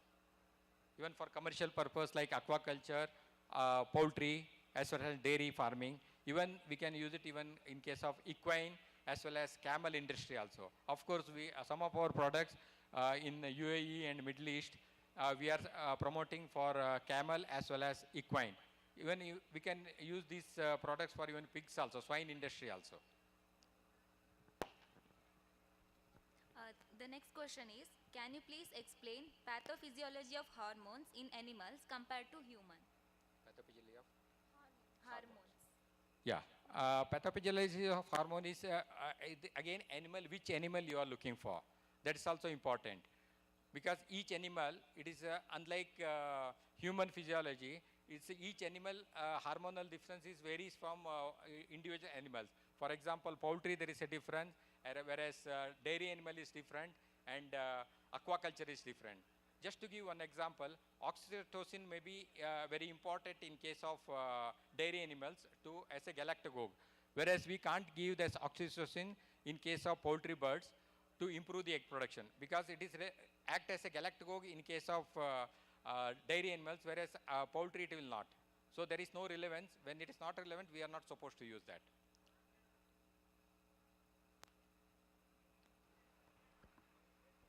Thank you, Dr. Vishwanath Bhagwat sir. Now the audience can take care of their pets more cautiously. I request Dr. Anand Katti sir to felicitate the guest speaker.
Thank you, sir.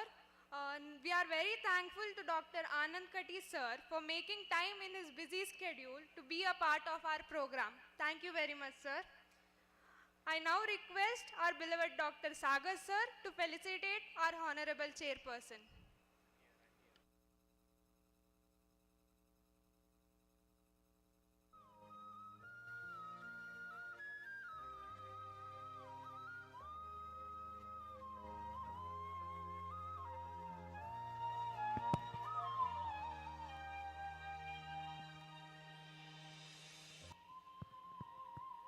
Before that, let me pass on my comments on the two sessions that we have had.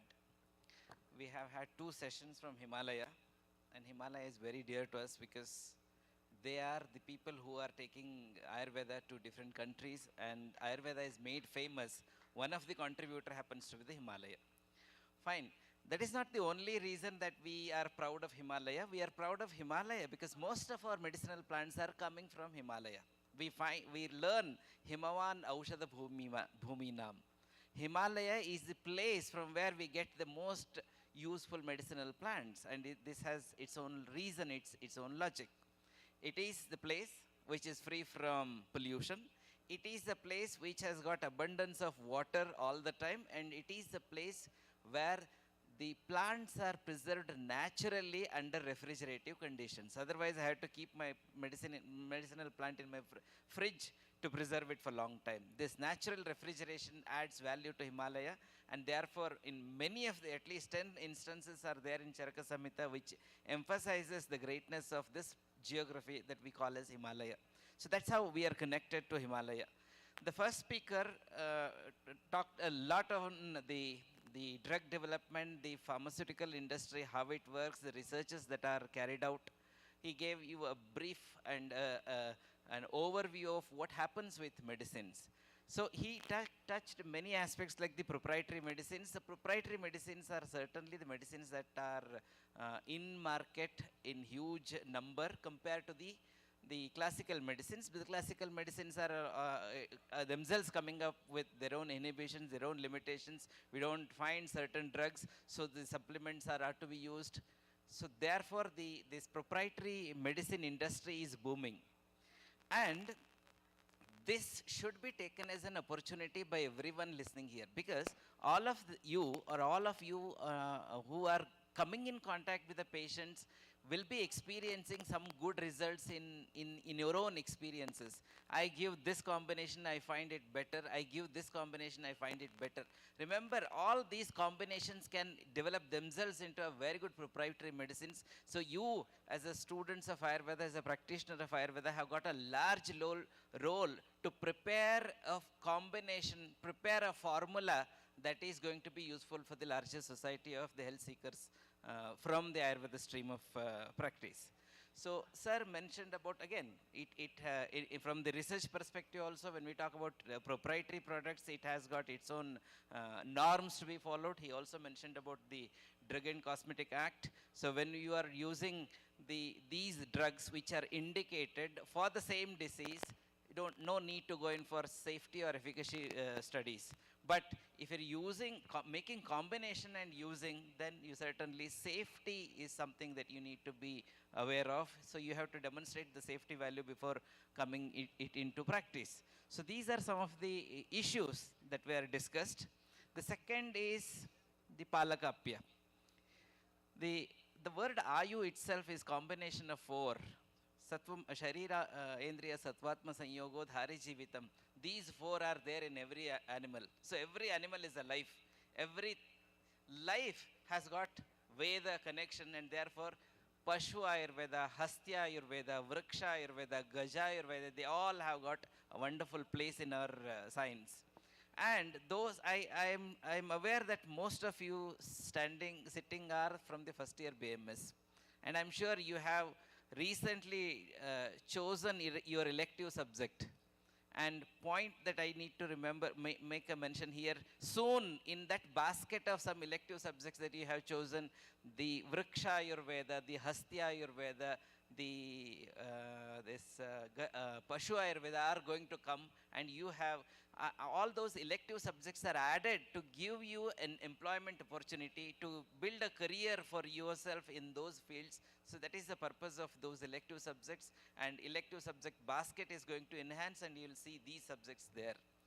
And Pashu Ayurveda, of course, it is again integration is very much possible with veterinary science, and there are efforts also being conducted, and I am sure, I am aware that Kerala University of Health Sciences is framing a course called as BSc in Pashu Ayurveda, BSc in Vriksha Ayurveda. They are in the pipeline, don't know when they are coming. They will be, when they are there in the pipeline, they have to come today or tomorrow. So these are some of the current happenings that are connected with these topics. So both the speakers hailing from Himalaya have done their bit, they have done their justice. And again, for providing me this platform and allowing me to speak, I thank Dr. Veeresh and the team of Sanatana Paripurna Ayurveda College for allowing me and giving me this opportunity to chair. Thank you so much. Thank you, sir. From Himalaya Wellness Company, I would like Dr. Ashok to hand over our in-house publications to our chair, so that he can hand over to college for students to read that. We have around 8-10 in-house publications. It covers all our research activity as well as products, whatever we have. Just you can go through whenever you have time permits. Thank you.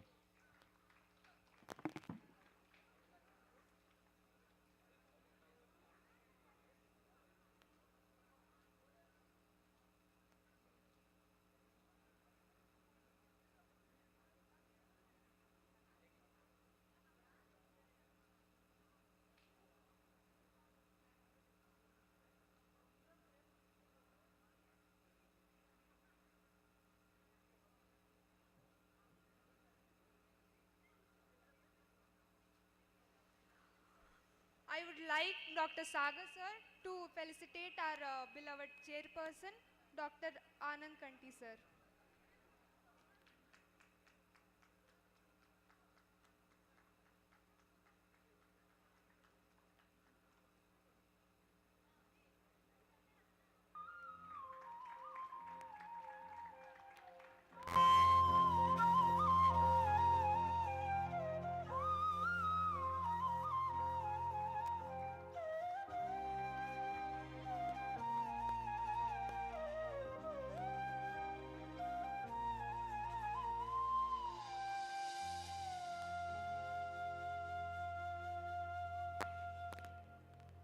Thank you, sir. The sessions have been torchbearer in clinical aspects. With this, we conclude the guest talks of the day. Hope you all are benefited. Let us carry this knowledge in our future practices. Just like honeybee collects nectar from both tiny and big flowers, colorful, scented and unscented flowers, and prepares honey, we have to collect knowledge from every nook and corner and turn it to useful factor. Thanking is the expression of gratitude. First of all, I would like to thank the SPS AMC committee for arranging this event. I thank Dr. L. Mahadevan sir for explaining the whole Guna Siddhanta in understandable manner, and Dr. Apar Avinash Savoji sir for conducting excellent session on yoga therapy. I thank Dr. Sanjay Kumar sir for preparing us for tomorrow's Nadi session. I extend my hearty gratitude to Dr. B.K. Ashok sir for enlightening us with integrated medicine. Thanks to Dr. Vishwanath sir for explaining us about Pashu Ayurveda. I thank Dr. Anand Katti sir for being our chairperson. Further, I thank SPS AMC Trust and College, the principal, teaching and non-teaching staff, the volunteers, and the most importantly, the delegates from various colleges. Thank you one and all. This was all about for today's session. Hope it was an engaging and enriching day for all of us. Now we have a tea break. We request all the delegates to assemble back in the seminar hall by 15 minutes for celebration of 11th year SPICT Trust anniversary, followed by laser show. Thank you.